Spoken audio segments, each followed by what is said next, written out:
ಪ್ರಾಜ್ಞಮೂಲಿಃ ಸಕಲವಚನಚೇತೋ ದೇವತಾ ಭಾರತೀ ಸಾ ಮಮ ವಚಸಿ ನಿಧತ್ತಾಂ ಸನ್ನಿಧಿಂ ಮಾನಸೇ ಚ. ನಮೋऽस्तु ತಾತ್ವಿಕಾ ದೇವಾಃ ವಿಷ್ಣುಭಕ್ತಿಪರಾಯಣಾಃ ಧರ್ಮಮಾರ್ಗೇ ಪ್ರೇರಯಂತು ಭವಂತಃ ಸರ್ವ ಏವ ಹಿ. ಯಂ ಪ್ರವ್ರಜन्तಮನುಪೇತಮಪೇತಕೃತ್ಯಂ ದ್ವೈಪಾಯನೋ ವಿರಹಕಾತರ ಆಜುಹಾವ ಪುತ್ರೇತಿ ತನ್ಮಯತಯಾ ತರವೋಪಿ ನೇದುಸ್तं ಸರ್ವಭೂತಹೃದಯಂ ಮುನಿಮಾನತೋಸ್ಮಿ. ಸನತ್ಕುಮಾರಶಿಷ್ಯಾಯ ಸರ್ವಶಾಸ್ತ್ರಾರ್ಥವೇದಿನೇ ವಿಷ್ಣುಭಕ್ತಿಪ್ರಬೋಧಾಯ ನಾರದಾಯ ನಮೋ ನಮಃ. ನೌಮಿನ್ಯಾಯ ಸುಧಾದಿಕೃಜ್ಜಯಮುನೀನ್ ಶ್ರೀಪಾದರಾಟ್ಸನ್ಮಣೀನ್ ವ್ಯಾಸಾರ್ಯಾನ್ ವಿವಿಧಾಗಮಾಬ್ಧಿವಿಹರಾನ್ ಶ್ರೀವಾದಿರಾಜಾನಪಿ ವಂದೇ ಹಂಸಪರಾನ್ ರಘೂತ್ತಮಗುರೂನ್ ವೈದಗ್ಧ್ಯವಾರಾಂ ನಿಧೀನ್ ಶ್ರೀ ಸತ್ಯವ್ರತರಾಘವೇಂದ್ರಮುನಿಪಾನ್ ಸದ್ಬೋಧಸಧ್ಯಾನಪಾನ್. ಸತ್ಯಾಖ್ಯಬ್ರಹ್ಮಸೂತ್ರಸ್ಯ ಸಂಪರತ್ವೇನ ಕಲ್ಪಕಃ ಮೂಲತೀರ್ಥಂ ಯಸ್ಯ ಮಧ್ವಃ ಸತ್ಸಂಕಲ್ಪೋ ಭವೇನ್ಮುದೆ. ಸತಃ ಪ್ರಾಣಸ್ಯ ತೇಃ ಕಸ್ಯ ಯಂತಾಯೋ ಮೂಲರಾಘವಃ ಸಂತುಷ್ಟಂ ತತ್ರ ಸತ್ಯಾದಿಂ ಮದ್ಗುರುಂ ನೌಮಿ ವಿತ್ತಯೇ. ಸತ್ಯಾಭಿಜ್ಞಕರಾಬ್ಜೋತ್ಥಾನ್ ಪಂಚಾಶದ್ವರ್ಷಪೂಜಕಾನ್ ಸತ್ಯಪ್ರಮೋದತೀರ್ಥಾರ್ಯಾನ್ ನೌಮಿ ನ್ಯಾಯಸುಧಾರತಾನ್. ಸ್ಥಾಲ್ಯಗ್ನಿತಾಪಾತ್ ಪಯಸೋಹಿತಾಪಃ ತತ್ತಾಪತಸ್ತಂಡುಲಗರ್ಭರಂಧಿಃ ದೇಹೇಂದ್ರಿಯಾಸ್ವಾಶಯಸನ್ನಿಕರ್ಷಾತ್ ತತ್ಸಂಸೃತಿಃ ಪುರುಷಸ್ಯಾನುರೋಧಾತ್. ಸ್ವಸ್ತ್ಯಸ್ತು ಅಶೇಷಸನ್ಮಂಗಲಾನಿ ಸಂತು ಶ್ಲೋಕೈಕಶ್ರವಣಪಠನಮಾತ್ರೇಣ ಕಥಾಭಕ್ತುಶ್ಚ ಶ್ರೋತॄಣಾಂ ನಿಖಿಲಕಲಿಕೃತಕಲ್ಮಷಾಪನೋದನಪಟುತರೆ ಧರ್ಮಾದ್ಯಖಿಲಪುರುಷಾರ್ಥಸಾಧನೀಭೂತೆ ಶ್ರೀಮದ್ಭಾಗವತೆ ಮಹಾಪುರಾಣೇ ಪಾರಮಹಂಸ್ಯಾಂ ಸಂಹಿತಾಯಾಂ ಅದ್ಯ ಕಥಾಪ್ರಸಕ್ತೌ ಕಿಂಚಿತ್ ಪೂರ್ವಪ್ರಸಕ್ತಪ್ರಮೇಯಾನುವಾದಃ. ಹರಿಃ ಓಂ.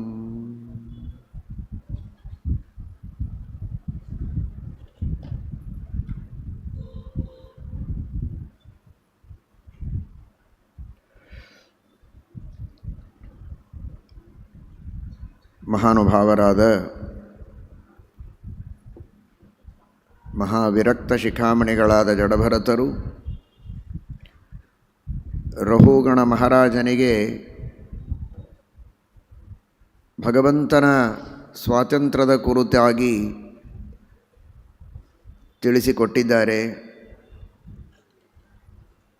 ಏನಪ್ಪ, ಎಷ್ಟು ಭಾರ ಹೊತ್ತಿದ್ದಿ, ಎಷ್ಟು ದೂರ ನಡೆದಿದ್ದಿ, ಬಹಳ ಸೊರಗಿದ್ದೀಯ ಪಾಪ ಅಂತ ವ್ಯಂಗ್ಯವಾದ ನುಡಿಗಳನ್ನು ನುಡಿದು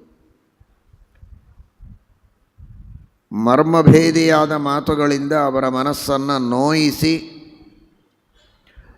ನೊಂದ ಮನದ ಮಾನವನನ್ನು ಕಂಡು ತಾನು ಆನಂದ ಪಡಬೇಕು ಅನ್ನುವಂತಹ ಒಂದು ರಾಜನ ರಾಜಸವಾದ ಪ್ರವೃತ್ತಿ.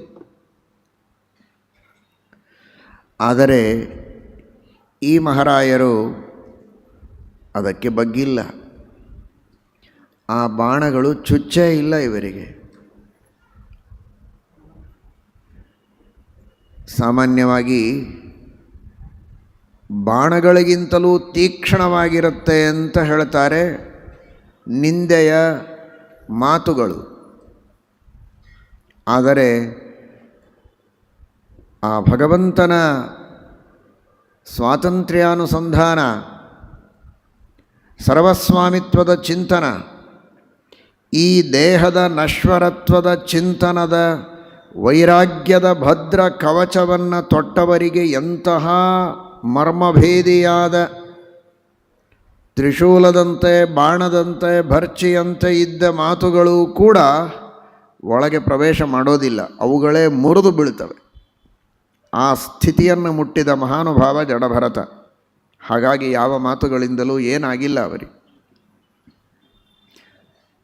ನಾನಲ್ವೇ ಅಲ್ಲ ಭಾರ ಹೊತ್ತದ್ದು, ನಾನು ದೂರ ನಡೆದಿಲ್ಲ ಅಂತ ತಾನೇ ನಿನಗೆ ಹೇಳೋ ಉದ್ದೇಶ. ಬಹಳ ದೂರ ನಡೆದಿದ್ದೀಂತೆ ವ್ಯಂಗ್ಯವಾಗಿ ನುಡಿದು ದೂರ ನಡೆದಿದ್ದೇ ಸುಳ್ಳು ಅಂತ ಹೇಳೋದಕ್ಕೆ ಹೊರಟಿದ್ದೀಯಲ್ಲ, ಅದು ಸತ್ಯ. ದೂರ ಅಲ್ಲ, ನಾನು ನಡೆದೇ ಇಲ್ಲ ಅಂದ. ನಾನು ಭಾರ ಹೊತ್ತೂ ಇಲ್ಲ, ನಾನು ನಡೆದೂ ಇಲ್ಲ. ದೂರ ನಡೆಯೋದಂತೂ ದೂರ ತೋಪಾಸ್ತ.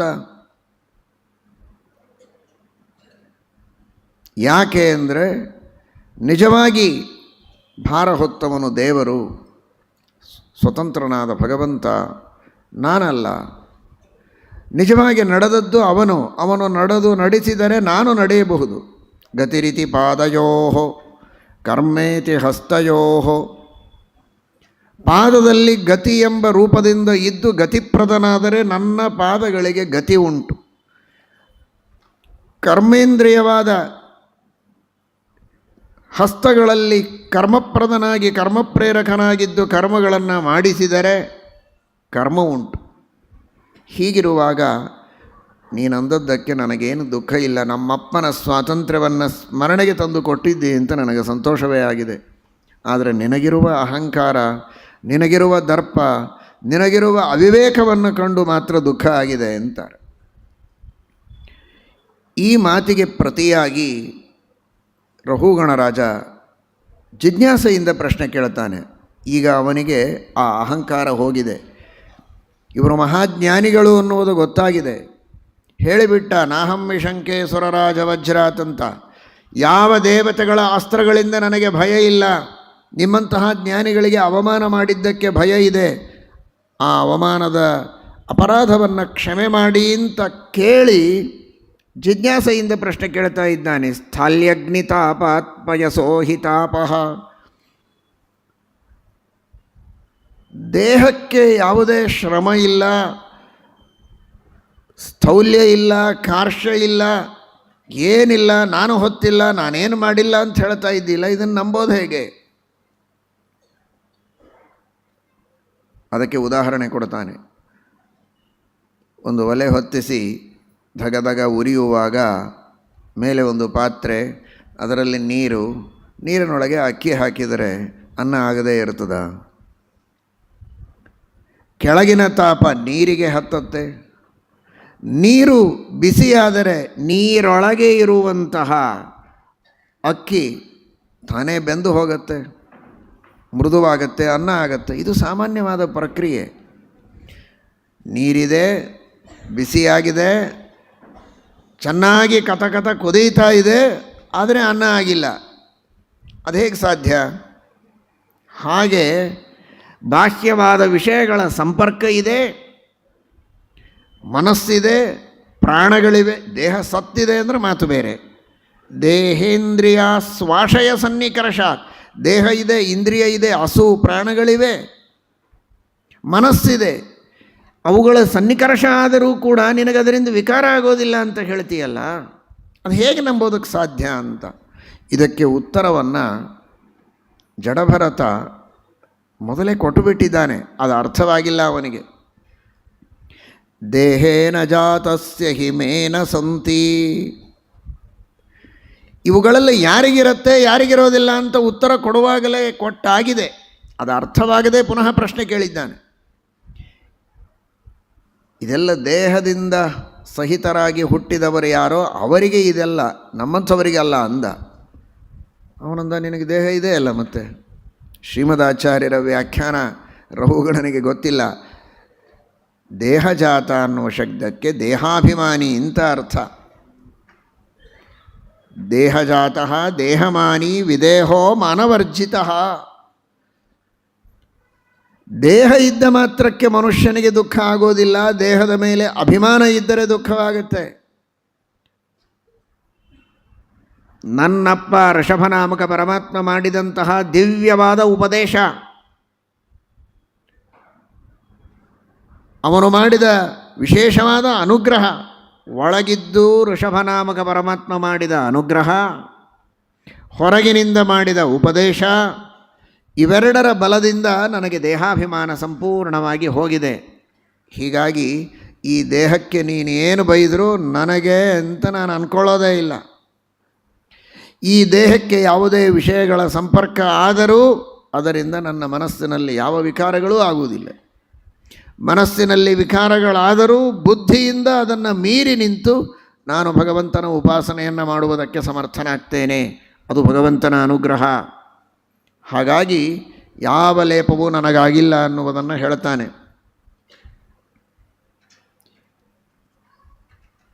ಈ ಮಾತನ್ನು ಕೇಳಿದಾಗ ಅವನಿಗೆ ಅರ್ಥವಾಗಿದೆ. ಮತ್ತು ಕ್ಷಮೆ ಕೇಳ್ತಾನೆ ಇನ್ನೊಂದು ಸಲ. ಈ ಒಂದು ತತ್ವವನ್ನು ಭಾಗವತದಿಂದ ಎಲ್ಲರೂ ನಾವು ಬಹಳ ಚೆನ್ನಾಗಿ ತಿಳಿಯಬೇಕು. ಕೆಲವರಿರ್ತಾರೆ ದೊಡ್ಡವರು, ಅವರಿಗೆ ಏನು ಬೈದರೂ ಏನು ಮನಸ್ಸಿಗೆ ನೋವಾಗೋದಿಲ್ಲ, ನಗತಾ ಇರ್ತಾರೆ. ಬೈದರೆಲ್ಲ ಹೊಡೆದರೂ ಅವರಿಗೇನಲ್ಲಿ ವಿಕಾರ ಇರೋದಿಲ್ಲ. ಅಂತಹ ನಿರ್ವಿಕಾರ ಚಿತ್ತರು. ನನಗೇನು ಪಾಪ ಬಂದಿಲ್ಲ ಅಂತ ಅಂದವರು, ಆಡಿದವರು, ಹೊಡೆದವರು, ಬಡದವರು, ನಿಂದೆ ಮಾಡಿದವರು, ತೆಗಳಿದವರು ಸಮಾಧಾನ ಪಟ್ಟುಕೊಳ್ಳುವಂತಿಲ್ಲ. ನಾವು ಬೈದಾಗ, ಅಂದಾಗ, ಆಡಿದಾಗ ಮನಸ್ಸಿಗೆ ನೋವಾಗುವಂತೆ, ಚುಚ್ಚುವಂತೆ ಮಾತನಾಡಿದಾಗ ಅವರು ದೊಡ್ಡವರು ತಮ್ಮ ದೊಡ್ಡಸ್ತಿಕೆಯಿಂದ ಅದನ್ನು ಉದಾಸೀನ ಮಾಡಿರಬಹುದು. ಅವರು ನಗುತ್ತಾ ಇರಬಹುದು. ಅವರು ಭಗವಂತನ ಧ್ಯಾನದಲ್ಲೇ ಆಸಕ್ತರಾಗಿರಬಹುದು. ಅವ್ರಿಗೇನು ಮನಸ್ಸಿಗೆ ನೋವಾಗಿಲ್ವಲ್ಲ, ಹಾಗಾದರೆ ನಮಗೇನು ಪಾಪ ಬರಲಿಕ್ಕಿಲ್ಲ ಅಂತ ತಿಳಿಯೋ ಹಾಗಿಲ್ಲ. ನಮಗೆ ಪಾಪ ಬರೋದೇ, ದೇವರು ಅದನ್ನು ಕ್ಷಮೆ ಮಾಡೋದಿಲ್ಲ. ಈ ಎಚ್ಚರ ನಮಗಿರಬೇಕು ಅನ್ನುವುದನ್ನು ರಘುಗಣ ರಾಜ ನಮ್ಮೆಲ್ಲರಿಗೆ ಇವತ್ತು ತಿಳಿಸ್ತಾ ಇದ್ದಾನೆ. ನ ವಿಕ್ರಿಯಾ ವಿಶ್ವ ಸುಹೃತ್ಸಖಸ್ಯ ಸಾಮ್ಯೇನ ವೀತಾಭಿಮತೇಸ್ತವಾಪಿ ಮಹದ್ವಿಮಾನಾತ್ ಸ್ವಕೃತಾದ್ಧಿಮಾದೃಗ್ಧಕ್ಷತ್ಯದೂರಾದಪಿ ಶೂಲಪಾಣಿ. ಎಂತಹ ದೊಡ್ಡ ಮಾತು. ನ ವಿಕ್ರಿಯಾ ವಿಶ್ವ ಸುಹೃತ್ಸಖಸ್ಯ. ನಿನ್ನ ಮನಸ್ಸಿನಲ್ಲಿ ಏನು ವಿಕಾರ ಆಗಿಲ್ಲ ಜಡಭರತ, ನನಗೆ ಗೊತ್ತು, ನಿರ್ವಿಕಾರನಾಗಿದ್ದಿ. ಆದರೆ ನನಗೆ ಪಾಪ ಬಂದೇ ಬರುತ್ತೆ. ಯಾಕೆ ಅಂದರೆ ನೀನು ಉತ್ತಮ ಜ್ಞಾನಿ, ಮಹಾನುಭಾವ. ನಿನ್ನಂತಹ ತತ್ವಜ್ಞಾನಿ, ವಿರಕ್ತ, ಭಕ್ತ, ನಿನಗೆ ನಾನು ತಪ್ಪು ಮಾತನಾಡಿದ್ದಕ್ಕೇನೆ ನನಗೆ ಅನರ್ಥ ಆಗತ್ತೆ. ನಾನು ಅದಕ್ಕೆ ಶಿಕ್ಷೆ ತೆಗೆದುಕೊಳ್ಳಬೇಕು, ಪ್ರಾಯಶ್ಚಿತ್ತ ಮಾಡಿಕೊಳ್ಳಬೇಕು. ನೀನು ಅನುಗ್ರಹ ಮಾಡಬೇಕು. ನಾನಲ್ಲ, ರುದ್ರದೇವರಂತಹ ಮಹಾದೇವತೆಗಳು, ಮಹಾಜ್ಞಾನಿಗಳು, ಜಗನ್ನಿಯಾಮಕರು, ಅಂಥವರೂ ಕೂಡ ತಮಗಿಂತಲೂ ಉತ್ತಮರಿಗೇನಾದರೂ ತಮ್ಮಿಂದ ಅಪರಾಧ ಆಗಿದೆ ಅಂತ ಅವರಿಗೆ ಅನಿಸಿದರೆ ಅವರೂ ಪ್ರಾಯಶ್ಚಿತ್ತವನ್ನು ಮಾಡಿಕೊಳ್ತಾರೆ. ಅಂದರೆ ನನ್ನಂತಹ ಮಂದಮತಿಯ ಪಾಡೇನು ಅಂತಾರೆ. ಮಹದ್ವಿಮಾನಾತ್ ಸ್ವಕೃತಾದ್ಧಿ ಮಾದೃಗ್ಧಕ್ಷತ್ಯದೂರಾದಪಿ ಶೂಲಪಾಣಿ. ಶ್ರೀಮದ್ ಆಚಾರ್ಯರು ವ್ಯಾಖ್ಯಾನ ಮಾಡುತ್ತಾರೆ, ಈ ಜಡಭರತನಂತಹ ಜ್ಞಾನಿಗಳ ವಿರೋಧ ಮಾಡಿದರೆ ರುದ್ರದೇವರು ಶಿಕ್ಷೆಯನ್ನು ತೆಗೆದುಕೊಳ್ತಾರೆ ಅಂತ ಅರ್ಥ ಅಲ್ಲ. ಜಡಭರತ ಬಹಳ ಚಿಕ್ಕ ವ್ಯಕ್ತಿ ರುದ್ರದೇವರ ದೃಷ್ಟಿಯಲ್ಲಿ. ಅವರು ಮಹಾನುಭಾವರು, ಮಹಾದೇವತೆಗಳು. ಸ್ವತೋ ಮಹದವಜ್ಞಾನಾತ್ ರುದ್ರೋಪ್ಯಾತ್ಮಾನಮಾದಹೇತ್.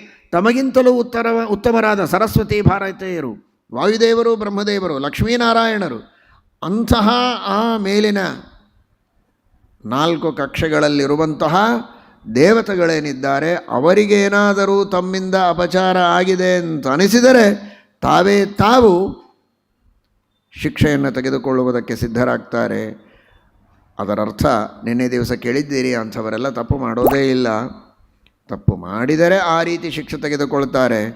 ನಮ್ಮಂಥವರು ಅಜ್ಞಾನಿಗಳು, ಮಂದಮತಿಗಳು, ಮಾಡಿರೋ ಪುಣ್ಯವೇ ಅಲ್ಪ ಇರುವಾಗ ನಮಗಿಂತಲೂ ಉತ್ತಮರನ್ನು ನೋಡಿ ಅಪಹಾಸ ಮಾಡುವುದಾಗಲಿ, ನಿಂದೆ ಮಾಡುವುದಾಗಲಿ, ತಿರಸ್ಕಾರ ಮಾಡುವುದಾಗಲಿ ಅವರ ಅವಕೃಪೆಗೆ ಪಾತ್ರರಾಗುವ ಯಾವ ಸಾಹಸವನ್ನು ಮಾಡಬಾರದು ಅನ್ನುವ ಸಂದೇಶವನ್ನು ರಘುಗಣ ರಾಜ ನೀಡ್ತಾ ಇದ್ದಾನೆ. ಆಗ ಜಡಭರತರು ಹೇಳ್ತಾ ಇದ್ದಾರೆ, ಇವನು ಭರತ ಚಕ್ರವರ್ತಿಯೇ ಅವತಾರ ಮಾಡಿದ್ದಕ್ಕೆ ಭರತ ಜಡ, ಏನೂ ಗೊತ್ತಿಲ್ಲದವರಂತೆ ನಾಟಕ ಮಾಡ್ತಾ ಇದ್ದ ಇಷ್ಟು ದಿವಸ, ಹುಚ್ಚರಂತೆ, ಮೂಕರಂತೆ, ಕಿವುಡರಂತೆ ಅಂತ. ಹಾಗಾಗಿ ಜಡ ಭರತ, ಜಡಭರತ ಅಂತ ವ್ಯವಹಾರದಲ್ಲಿ ಬಂದಿದೆ.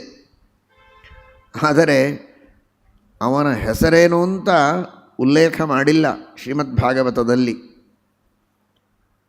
ಬ್ರಾಹ್ಮಣ ಉವಾಚ, ಅವನನ್ನು ಬ್ರಾಹ್ಮಣ ಅಂತ ಕರೀತಾರಷ್ಟೆ, ಬ್ರಹ್ಮಜ್ಞಾನಿ ಬ್ರಾಹ್ಮಣ, ಶ್ರೇಷ್ಠ ಬ್ರಹ್ಮರ್ಷಿ ಸುತ.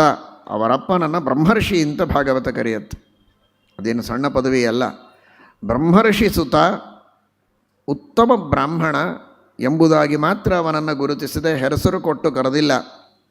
ಆ ಮಹಾಬ್ರಾಹ್ಮಣ ಬ್ರಹ್ಮರ್ಷಿ ಪುತ್ರ ಜಡಭರತ ಹೇಳ್ತಾನೆ, ಅಕೋವಿದ ಕೋವಿದವಾದ ವಾದಾನ್ ವದಸ್ಯಥೋ ನಾತಿವಿದಾಂಬರಿಷ್ಠ ನ ಸೂರಯೋ ಹಿ ವ್ಯವಹಾರಮೇನಂ ತತ್ವಾವಮರ್ಷೇನ ಸಹ ಮನಂತಿ. ಜ್ಞಾನಿಗಳ ವ್ಯವಹಾರ ಹೇಗಿರುತ್ತೆ ಅಂತ. ನಾವು ನೀವೆಲ್ಲ ಜ್ಞಾನಿಗಳೇನಲ್ಲ, ಆದರೆ ತಕ್ಕ ಮಟ್ಟಿಗೆ ನಮ್ಮ ವ್ಯವಹಾರದ ಶೋಧನೆಯನ್ನು ಹೇಗೆ ಮಾಡಿಕೊಳ್ಳಬೇಕು ಅನ್ನುವುದನ್ನು ಇಡೀ ಜಗತ್ತಿಗೆ ತಿಳಿಸಿಕೊಡ್ತಾ ಇದ್ದಾನೆ ಆ ಮಹಾಬ್ರಾಹ್ಮಣ. ಇಡೀ ಜಗತ್ತಿನ ಉದ್ಧಾರ ಮಾಡುವುದೇ ಬ್ರಾಹ್ಮಣನ ಕರ್ತವ್ಯ. ಏತದ್ದೇಶ ಪ್ರಸೂತಸ್ಯ ಸಕಾಶಾದಗ್ರಜನ್ಮನಃ ಸ್ವಂ ಸ್ವಂ ಚರಿತ್ರಂ ಶಿಕ್ಷೇರನ್ ಪೃಥಿವ್ಯಾಂ ಸರ್ವಮಾನವಾಹ. ಮಾನವ ಕುಲಕ್ಕೆ, ಮನುಕುಲಕ್ಕೇನೆ ಸಂದೇಶವನ್ನು ಕೊಡ್ತಾ ಇದ್ದಾನೆ ಆ ಮಹಾಬ್ರಾಹ್ಮಣ ಜಡಭರತ. ನಮ್ಮ ಭಾರತ ದೇಶದ ಮೂಲ ಪುರುಷ. ಅವನು ಹೇಳ್ತಾನೆ, ಬಹಳ ದೊಡ್ಡ ಪಂಡಿತನಂತೆ ಮಾತನಾಡ್ತಾ ಇದ್ದೀಯಲ್ಲಪ್ಪ, ಅಲ್ಪ ಸ್ವಲ್ಪ ತಿಳಿದುಕೊಂಡು ಬಹಳ ದೊಡ್ಡ ಪಂಡಿತ ಅಂತ ಭ್ರಮಿಸಿ ಮಾತನಾಡಿದರೆ ಬಹಳ ಕಷ್ಟ. ಪೂರ್ಣ ದಡ್ಡನಾಗಿದ್ದರೆ ಬಹಳ ವಾಸಿ, ಏನು ಸಮಸ್ಯೆ ಇರೋದಿಲ್ಲ, ತನ್ನ ಪಾಡಿಗೆ ತಾನೆಲ್ಲೋ ಊಟ ಮಾಡ್ಕೊಂಡಿರ್ತಾನೆ. ಬಹಳ ದೊಡ್ಡ ಪಂಡಿತರಿದ್ದರೂ ಏನು ಸಮಸ್ಯೆ ಇಲ್ಲ. ಜ್ಞಾನಲವ ದುರ್ವಿದಗ್ಧಂ ಬ್ರಹ್ಮಾಪಿ ನರಂ ನ ರಂಜಯತಿ ಅಂತ. ಈ ಕಡೆಗೆ ಪೂರ್ಣ ಜ್ಞಾನನೂ ಇಲ್ಲ, ಈ ಕಡೆಗೆ ದಡ್ಡನೂ ಅಲ್ಲ, ಮಧ್ಯಸ್ಥಿತಿಯಲ್ಲಿದ್ದರೆ ಬಹಳ ಕಷ್ಟ ಅಂತ. ಹಾಗಾಗಿದೆ ನಿನ್ನ ಪರಿಸ್ಥಿತಿ. ಭಗವಂತ ಸ್ವತಂತ್ರ ಕರ್ತ ಆಗಿರುವಾಗ ನಾವೂ ಕರ್ತೃಗಳಾಗಿದ್ದೇವೆ. ಯಾಕೆ ನಮ್ಮನ್ನು ಕರ್ತೃಗಳು ಅಂತ ಹೇಳಬಾರ್ದು? ನಾನು ಹೊರತೇನೆ, ನಾನು ಓಡಾಡ್ತೇನೆ, ನಾನು ಮಾತಾಡ್ತೇನೆ, ನಾನು ದಾನ ಕೊಡ್ತೇನೆ, ಏನು ತಪ್ಪಿದೆ? ನಾನು ಕೊಡೋದು ಸತ್ಯ, ತಪ್ಪೇನು ಅಂತ. ಸತ್ಯ ಸುಳ್ಳು ಅಲ್ಲವೇ ಅಲ್ಲ. ಎಲ್ಲರೂ ಚೆನ್ನಾಗಿ ತಿಳಿಯಬೇಕು. ಶ್ರೀಮದ್ ಆಚಾರ್ಯರ ಸಿದ್ಧಾಂತ, ವೇದವ್ಯಾಸದೇವರ ಸಿದ್ಧಾಂತ, ಜಗತ್ತು ಸತ್ಯ, ಕರ್ತಾಶಾಸ್ತ್ರಾರ್ಥವತ್ವ. ಜೀವರು ಅವಶ್ಯವಾಗಿ ಕರ್ತೃಗಳಾಗಿದ್ದಾರೆ, ಆದರೆ ಬಹಳ ಬಹಳ ಅಲ್ಪವಾದ ಕರ್ತೃತ್ವ ಇದೆ. ಒಂದು ದೊಡ್ಡದಾದ ಸಮಾರಂಭ ನಡೆದಿದೆ, ಇಂಥದ್ದೇ ಒಂದು ದೊಡ್ಡ ಸಮಾರಂಭ. ನೂರಾರು ಜನ ನೂರಾರು ತರಹದ ದೊಡ್ಡ ದೊಡ್ಡ ಸೇವೆಗಳನ್ನು ಮಾಡ್ತಾ ಇದ್ದಾರೆ, ದೈಹಿಕವಾಗಿ, ಆರ್ಥಿಕವಾಗಿ ಹಾಗೂ ಮಾನಸಿಕವಾಗಿ ನಾನಾ ರೀತಿಯಿಂದ ಅನೇಕ ದೊಡ್ಡ ದೊಡ್ಡ ಸೇವೆಗಳನ್ನೆಲ್ಲ ಮಾಡುವವರೆಲ್ಲ ಇರ್ತಾರೆ.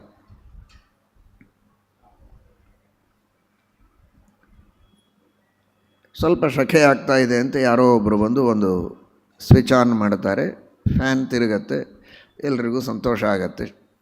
ಓ, ಒಳ್ಳೆ ಗಾಳಿ ಬಂತು, ಶೆಕೆ ಆಗಿತ್ತು, ಆರಾಮಾಯಿತು ಅಂತ. ಸರಿ, ಅಷ್ಟಕ್ಕೆ ಅವನು ಉಪಕಾರ ಸ್ಮರಣೆ ಮಾಡ್ಬೋದು, ತಪ್ಪೇನೆಲ್ಲ ಮಾಡಬೇಕು. ಆದರೆ ಅವನದೊಂದು ಬಹಳ ದೊಡ್ಡದಾದ ಸೇವೆ ಅಂತ ಪರಿಗಣಿಸ್ತಾರ ಯಾರಾದರೂ? ಈ ಕಾರ್ಯಕ್ರಮದ ರೂವಾರಿಗಳು ಯಾರು ಅಂತ ಹೇಳುವ ಲಿಸ್ಟಿನೊಳಗೆ ಕೊನೆಗಾದರೂ ಅವನ ಹೆಸರು ಬರ್ತದ? ಬರೋದಿಲ್ಲ. ಯಾಕೆ ಅಂದರೆ ಬಹಳ ಸಣ್ಣದು, ಅದರಲ್ಲಿ ಅವನದೇನು ಜಾಸ್ತಿ ಪ್ರಯತ್ನ ಇಲ್ಲ. ಅವನೇ ಏನಾದರೂ ಎಲೆಕ್ಟ್ರಿಷಿಯನ್ನಾಗಿ ತಾನೇ ಜೋಡಿಸಿದ್ದ ಅಂದರೆ ಅದೊಂದು ಗಣನೀಯವಾದ ಕಾರ್ಯ ಅಂತ ಹೇಳ್ಬೋದು. ಏನು ಮಾಡಿಲ್ಲ, ಯಾರೋ ಹಾಕಿದವರು, ಫ್ಯಾನ್ ದುಡ್ಡು ಕೊಟ್ಟವರು ಯಾರೋ, ಶ್ರಮ ಪಟ್ಟವರು ಯಾರೋ, ಇವನು ಸುಮ್ಮನೆ ಸ್ವಿಚ್ ಆನ್ ಮಾಡಿ ಕುಳಿತವನಷ್ಟೇ. ಹಾಗಿದೆ ನಮ್ಮ ಪರಿಸ್ಥಿತಿ. ನಾನೊಂದು ಮಾತನಾಡಬೇಕು ಅಂದರೆ ಸಹಸ್ರಾರು ಕ್ರಿಯೆಗಳು ನನ್ನ ದೇಹದಲ್ಲಿ ನಡೆಯಬೇಕು, ನನ್ನ ಬದುಕಿಗಾಗಿ, ನನ್ನ ಮಾತಿಗಾಗಿ. ಒಬ್ಬ ಮನುಷ್ಯ ನಗಬೇಕು ಅಂದರೆ ಕನಿಷ್ಠ 350 ಆ್ಯಕ್ಟಿವಿಟೀಸ್ ಅವನ ಶರೀರದಲ್ಲಿ, ಮುಖದಲ್ಲೇ. ಆದರೆ ಮುಖದಿಂದ ನಗು ಅಂತ ಬರ್ತದೆ. ಎಲ್ಲ ಪ್ರಾಣಿಗಳಿಗೆ ನಗು ಇಲ್ಲ. ಒಂದು ಕೋತಿಯನ್ನು ಕೂಡಿಸಿಕೊಂಡು ಬೇಕಾದ್ದು ತಿನ್ನೋದಕ್ಕೆ ಕೊಡ್ರಿ, ನಗಿಸಿ ತೋರಿಸ್ರಿ,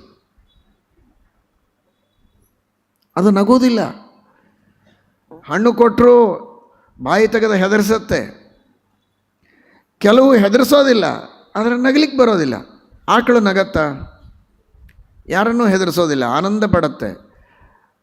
ನೀವು ಆಹಾರ ಕೊಟ್ಟು ಬೆಳೆಸಿದ್ದಕ್ಕೆ ಪ್ರೀತಿಯಿಂದ ಹಾಲು ಕೊಡ್ತದೆ. ಹಾಲು ಹಿಂಡ್ಲಿಕ್ಕೆ ಹೋದರೆ ಒದೆಯೋದಿಲ್ಲ, ಅದೆಲ್ಲ ಮಾಡುತ್ತೆ, ಆದರೆ ನಗೋದಿಲ್ಲ. ಇದು ನಗು ಮನುಷ್ಯನಿಗಿರುವ ವರದಾನ. ಆದರೆ ಆ ನಗೋದು ನಾವಲ್ವೇ ಅಲ್ಲ. ಯಾಕಂದರೆ ಹೇಗೆ ನಗಬೇಕು ಅಂತ ನಮಗೆ ಗೊತ್ತಿಲ್ಲ, ಆದರೂ ನಗುತ್ತೇವೆ. ಏನಿದರ ಅರ್ಥ? ಹೇಗೆ ನಗಬೇಕು ಅಂತ ಗೊತ್ತಿಲ್ಲ, ನಗಬೇಕಾದ್ರೆ ಏನೆಲ್ಲ ಆ್ಯಕ್ಟಿವಿಟೀಸ್ ಆಗ್ತದೆ ಗೊತ್ತಿಲ್ಲ, ಆದರೆ ನಗುತ್ತೇವೆ. ಅದರ ಅರ್ಥ ಯಾರೋ ನಗಿಸ್ತಾ ಇದ್ದಾರೆ ಅಂತ ಅರ್ಥ. ಇದು ಒಂದು ನಗುವಿಗಲ್ಲ, ನಗುವಿಗೂ ಹೀಗೆ, ಅಳುವಿಗೂ ಹೀಗೆ, ಮಾತಿಗೂ ಹೀಗೆ, ನಡೆಯೋದು ನುಡಿಯೋದು ಎಲ್ಲದಕ್ಕೂ ಭಗವಂತನ ಕಾರ್ಯಗಳೇ ನಮ್ಮ ದೇಹದಲ್ಲಿ, ಮನಸ್ಸಿನಲ್ಲಿ, ಇಂದ್ರಿಯಗಳಲ್ಲಿ 99.9. ಆದರೆ ನಾವು ಮಾಡ್ತೇವೆ ಎನ್ನುವುದು ಅತ್ಯಲ್ಪ. ಅವನ ಪ್ರೇರಣೆಯಿಂದ ಏನೋ ನಮ್ಮನ್ನು ಇಟ್ಟು ನಿಮಿತ್ತ ಮಾಡ್ತಾನೆ ಎನ್ನುವುದಕ್ಕೆ ಮಾತ್ರ ನಾವು ಮಾಡ್ತೇವೆ ಅಂತ. ಹೀಗಿರುವಾಗ ನಾವು ಮಾಡ್ತೇವೆ ಅಂತ ಹೇಳಿಕೊಳ್ಳೋದು ಇದು ಬುದ್ಧಿವಂತರ ಲಕ್ಷಣ ಅಲ್ಲ. ದೇವರು ಮಾಡಿಸ್ತಾನೆ, ದೇವರು ಮಾಡ್ತಾನೆ ಅಂತ ಹೇಳುವುದೇ ಬುದ್ಧಿವಂತರ ಲಕ್ಷಣ ಎಂಬುದಾಗಿ ಜಡಭರತರು ಹೇಳ್ತಾರೆ. ನಸೂರಯೋ ಹಿವ್ಯವಹಾರಮೇನಂ ತತ್ವಾವಮರ್ಷೇನ ಸಹ ಮನಂತಿ. ಭಾಗವತ ಶ್ಲೋಕಗಳನ್ನು ಓದಿದರೆ ಆ ಶ್ಲೋಕಗಳ ನಿಜವಾದ ಅಭಿಪ್ರಾಯವೇನು ಅಂತ ತಿಳಿಯೋದಿಲ್ಲ. ವಿಜಯಧ್ವಜ ತೀರ್ಥರು, ಯಾದವಾರ್ಯರಂತಹ ಮಹಾಜ್ಞಾನಿಗಳು ಮಾಡಿದ ವ್ಯಾಖ್ಯಾನಗಳನ್ನು ನೋಡಿದಾಗ ಅದರ ರಹಸ್ಯ ನಮಗೆ ತಿಳಿದು ಬರ್ತದೆ. ವೇದಗಳನ್ನು ಓದಿದ ಮಾತ್ರಕ್ಕೂ ನೀನು ತತ್ವಜ್ಞಾನಿ ಆಗ್ತೀನಿ ಅಂತ ತಿಳಿಯಬೇಡ ರಹುಗಣ. ಕಪಿಲ ನಾಮಕ ಪರಮಾತ್ಮನಿಂದ ಉಪದೇಶ ಪಡೆಯುವುದಕ್ಕೆ ಹೊರಟಿದ್ದೀ, ಅವಶ್ಯವಾಗಿ ಹೋಗಿ ಬಾ, ನಿನಗೆ ತತ್ವಜ್ಞಾನ ಬರಲಿ.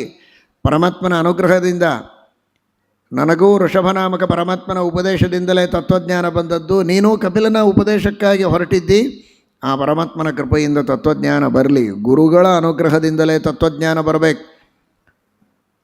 ಸಂಪ್ರದಾಯವನ್ನು ತಿಳಿದ ವ್ಯಾಖ್ಯಾನಕಾರರಿದ್ದರೆ ಮಾತ್ರ ವೇದಗಳಿಂದಾಗಲಿ ಶಾಸ್ತ್ರಗಳಿಂದಾಗಲಿ ಜ್ಞಾನ ಬರೋದಕ್ಕೆ ಸಾಧ್ಯ. ಪುಸ್ತಕ ಇದೆ, ಪಾಂಡಿತ್ಯ ಇದೆ, ಭಾಷೆ ಗೊತ್ತಿದೆ ಎನ್ನುವುದಕ್ಕೆ ನಾನು ಜ್ಞಾನವನ್ನು ಪಡೆದುಕೊಳ್ತೇನೆ ಎನ್ನುವುದು ಸುಳ್ಳು. ತಥೈವ ರಾಜನ್ ಉರುಗರ್ಹಮೇಧ ವಿತಾನ ವಿದ್ಯೋರು ವಿಜೃಂಭಿತೇಷು ನ ವೇದವಾದೇಶು ಹಿ ತತ್ವವಾದ ಪ್ರಾಯೇಣ ಶುದ್ಧೋನು ಚಕಾಸ್ತಿ ಸಾಧು. ಓದಿದ ಮಾತ್ರಕ್ಕೆ ನಿನಗೆ ವೇದದಿಂದ ತತ್ವಜ್ಞಾನ ಬರೋದಿಲ್ಲ. ಏನೋ ಹೊಟ್ಟೆ ಬಟ್ಟೆ, ಮಕ್ಕಳು, ಐಶ್ವರ್ಯ, ಪಶು, ಮಳೆ, ಬೆಳೆ, ಕಾಳು ಇವುಗಳಿಗಾಗಿ ಏನೇನೋ ಕರ್ಮಗಳನ್ನು ಹೇಳಿದ್ದಾರೆ, ವೇದಗಳಲ್ಲಿ ಏನೇನೋ ಉಪಾಸನೆಗಳನ್ನು ಹೇಳಿದ್ದಾರೆ ಅಂತ ತಪ್ಪು ತಿಳುವಳಿಕೆ ಬರುತ್ತದೆ. ನಿಜವಾದ ವೇದದ ಹೃದಯವನ್ನು ತಿಳಿದು ಆ ಭಗವತ್ ತತ್ವದ ಚಿಂತನೆ ಮಾಡುವುದಕ್ಕೆ ಗುರುಗಳಿಂದ ಉಪದೇಶ, ಗುರುಗಳ ಅನುಗ್ರಹ ಇದು ಅತ್ಯಂತ ಅವಶ್ಯಕ. ಅದಕ್ಕಾಗಿ ಆ ಗುರುಗಳ ಉಪದೇಶವನ್ನು ಅವಶ್ಯವಾಗಿ ನೀನು ಪಡೆದುಕೋ. ವೈರಾಗ್ಯದಿಂದ ಜೀವನವನ್ನು ನಡೆಸು, ಮನಸ್ಸನ್ನು ನಿಯಂತ್ರಣದಲ್ಲಿಟ್ಟುಕೋ. ಆ ಮನಸ್ಸನ್ನೇ ವಿಷಯಗಳಲ್ಲಿ ಆಸಕ್ತವನ್ನಾಗಿ ಮಾಡಿದರೆ ಈ ಸಂಸಾರ, ಅದೇ ಮನಸ್ಸನ್ನು ಬುದ್ಧಿಯ ಸಹಾಯದಿಂದ ಪುನಃ ಪುನಃ ಆಲೋಚನೆ ಮಾಡಿ ಈ ಎಲ್ಲ ವಿಷಯಗಳು ಅನಿತ್ಯ, ಅಶಾಶ್ವತ, ತಾತ್ಕಾಲಿಕವಾದ ಸುಖವನ್ನು ಕೊಡುವಂತಹ ವಿಷಯಗಳು, ಇವುಗಳಿಂದ ನನ್ನ ಸ್ಥಿರವಾದ ಸುಖಕ್ಕೆ ಹಾನಿ ಇದೆ, ಅದನ್ನು 10 ಬಾರಿ ಚಿಂತನೆ ಮಾಡಿ ಮಾಡಿ ಮಾಡಿ ಆ ಮನಸ್ಸನ್ನು ನಿಯಂತ್ರಣದಲ್ಲಿಟ್ಟುಕೊಳ್ಳುವುದಕ್ಕೆ ಪ್ರಯತ್ನ ಮಾಡು. 12 ಗೆದ್ದರೆ ಸಂಸಾರವನ್ನು ಗೆಲ್ಲಬಹುದು, ಅಥವಾ 2 ಅಥವಾ 1 ಅಂತಾರೆ. ಏನು ಹೀಗೆ ಹೇಳಿದರೆ ಅದರ ವ್ಯಾಖ್ಯಾನವನ್ನು ಶ್ರೀಮದಾಚಾರ್ಯರು ಮಾಡುತ್ತಾರೆ. ಏಷ ಸಂಸೃತಿ ಸಂಭಾರ 12 ಅಥವಾ ಭವೇದ್ ದಶಕಂ ವಿಷಯಾಣಂಚ ಮಮಾಹಮಿತಿ ಚ ದ್ವಯಮೇವ ಮಮಾಹಂ ವಾ ಸಂಸೃತಿಸ್ತ್ವಹಮೇವ ವಾ ಇತಿ. 12 ಏನು 12? ಪಂಚಜ್ಞಾನೇಂದ್ರಿಯ, ಪಂಚಕರ್ಮೇಂದ್ರಿಯಗಳು. ಆ ಪಂಚಜ್ಞಾನೇಂದ್ರಿಯಗಳಿಂದ ನಾನಾ ವಿಧವಾದಂತಹ ಶಬ್ದ, ಸ್ಪರ್ಶ, ರೂಪ, ರಸ, ಗಂಧಗಳ ಆಕರ್ಷಣೆ, ಪಂಚಕರ್ಮೇಂದ್ರಿಯಗಳಿಂದ ಅವುಗಳ ವಿಷಯದ ಆಕರ್ಷಣೆ, ಹಾಗೂ ಮನಸ್ಸು, ಮಮ ಅಹಂ ಅನ್ನುವ 2 ಅಭಿಮಾನ. ಇದೆಲ್ಲ ಇಂದ್ರಿಯಗಳು ನನ್ನವು. ಈ ಎಲ್ಲ ಭೋಗ್ಯವಾದ ವಸ್ತುಗಳು ನನ್ನ ಅಧೀನ, ನಾನು ಸ್ವತಂತ್ರಕರ್ತ ಅನ್ನುವ ಅಭಿಮಾನ. ಇದೇ 12. ಆಮೇಲಂತಾನೆ ಜಡಭರತ, ಈ 12ರೊಳಗೆ 10 ಬಹಳ ದೊಡ್ಡದಲ್ಲ. ಯಾಕೆಂದರೆ ಜ್ಞಾನಿಗಳಿಗೂ ಜ್ಞಾನೇಂದ್ರಿಯ ಕರ್ಮೇಂದ್ರಿಯಗಳು ಇರ್ತವೆ. ಅವರ ಕಣ್ಣೆದುರಿನಲ್ಲಿಯೂ ಈ ವಿಶ್ವ ಇದೆ. ಜ್ಞಾನಿಗಳೇನು ಈ ವಿಶ್ವ ಬಿಟ್ಟು ಇನ್ನೊಂದು ವಿಶ್ವದಲ್ಲಿ ಇಲ್ಲ. ಇದೇ ವಿಶ್ವದಲ್ಲಿ ಜ್ಞಾನಿಗಳೂ ಇರ್ತಾರೆ, ವಿರಕ್ತರೂ ಇರ್ತಾರೆ. ಇದೇ ಭೋಗ್ಯವಾದ ವಿಷಯಗಳು ಅವರ ಎದುರಿನಲ್ಲಿಯೂ ಇದೆ. ಆದರೆ ಅವರಿಗೆ 10 ಇದ್ದರೂ 2 ಇರೋದಿಲ್ಲ. ಅದು ಮಮ ಅಹಂ, ಇದೆಲ್ಲ ನನ್ನ ಅಧೀನ ಅನ್ನುವ ದುರಭಿಮಾನ ಇರೋದಿಲ್ಲ. ನಾನು ಸ್ವತಂತ್ರಕರ್ತ, ನನ್ನ ತಲೆಗೆ ಬಂದಂತೆ ನಾನು ಮಾಡಬಹುದು ಅನ್ನುವ ದುರಭಿಮಾನ ಅವರಿಗಿರೋದಿಲ್ಲ. ಅದಕ್ಕಾಗಿ ಅವರಿಗೆ ಈ ಯಾವ ವಿಷಯಗಳಿಂದಲೂ ಬಂಧನ ಇಲ್ಲ. ಅದಕ್ಕೂ ಮೂಲ ಒಂದು, ಅದು ಒಂದು ಅಂದರೆ ನಾನು ಅನ್ನುವುದು. ನಾನು ಅಂತಿದ್ರೆ ಮುಂದೆ ನನ್ನದು ಬರುತ್ತೆ. ಹಾಗಾದರೆ ಮೂಲ ನಾನು ಸ್ವತಂತ್ರಕರ್ತ ಅನ್ನುವ ಅಭಿಮಾನ, ಅದನ್ನು ಪರಿತ್ಯಾಗ ಮಾಡಬೇಕು. ನನ್ನ ಇಚ್ಛೆಗೆ ಬಂದಂತೆ ಆಗಬೇಕು ಎಂಬ ದುರಿಚ್ಛೆಯನ್ನು ಬಿಡಬೇಕು. ಅದನ್ನು ಬಿಟ್ಟರೆ ಸಂಸಾರವನ್ನು ಗೆಲ್ಲುವುದಕ್ಕೆ ಸಾಧ್ಯ ಇದೆ ಎಂಬ ಉಪದೇಶವನ್ನು ಅವನಿಗೆ ಮಾಡಿದ್ದಾರೆ, ರಘುಗಣರಾಜನಿಗೆ. ಕೊನೆಗೆ ಒಂದು ಮಾತನ್ನು ಹೇಳ್ತಾರೆ, ಭ್ರಾತೃವ್ಯಮೇನಂ ತ್ವಮದಭ್ರವೀರ್ಯಂ ಉಪೇಕ್ಷಯಾಪ್ಯೇಧಿತಮಪ್ರಮತ್ತಃ ಗುರೋರ್ಹರೇಶ್ಚರಣೋಪಾಸನಸ್ತ್ರಃ ಜಹಿವ್ಯಲೀಕಂ ಸ್ವಯಮಾತ್ಮಮೋಹಂ. ಅಣ್ಣ ತಮ್ಮಂದಿರಂತೆ ಜೊತೆಗಿದ್ದು ಶತ್ರುತ್ವವನ್ನು ಮಾಡುವವರಿರ್ತಾರೆ. ಭ್ರಾತೃವತ್ ಸಹಸ್ಥಿತಾ, ಆದರೆ ಶತ್ರುಗಳು.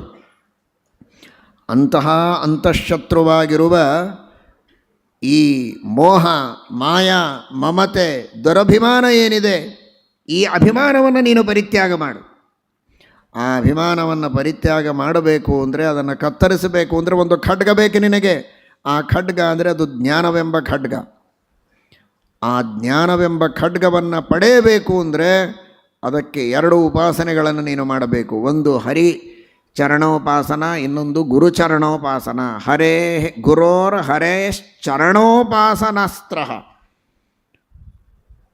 ವಿಜಯದಾಸರು ಹೇಳುವಾಗ ಸಾಧನಕ್ಕೆ ಬಗೆಗಾಣೆ ಎನ್ನಬಹುದೇ, ಸಾದರದಿ ಹರಿಕರುಣ ತಾ ಪಡೆದ ಬಳಿಕ, ಸಾದರದಿ ಗುರುಕರುಣ ತಾ ಪಡೆದ ಬಳಿಕ. ಅದು ಭಾಗವತದ ಹಿನ್ನೆಲೆಯಲ್ಲಿ ಮೂಡಿಬಂದ ಮಾತು. ಹರೇಹೇ ಗುರೋಹೋ, ಗುರೋಹೋ ಹರೇಹೇ ಚರಣೋಪಾಸನಾಸ್ತ್ರ.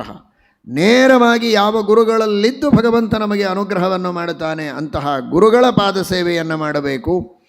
ಸರ್ವೋತ್ತಮನಾಗಿ ಸರ್ವಾಂತರ್ಯಾಮಿಯಾಗಿ ಅನುಗ್ರಹವನ್ನು ಮಾಡುವ ಶ್ರೀಹರಿಯ ಚರಣದ ಉಪಾಸನೆಯನ್ನು ಮಾಡಿ ಅವನ ಅನುಗ್ರಹದ ಬಲದಿಂದ ಈ ಮೋಹವನ್ನು ಗೆಲ್ಲಬೇಕು ಎಂಬುದಾಗಿ ಅವನಿಗೆ ಉಪದೇಶ ಮಾಡಿದ್ದಾರೆ.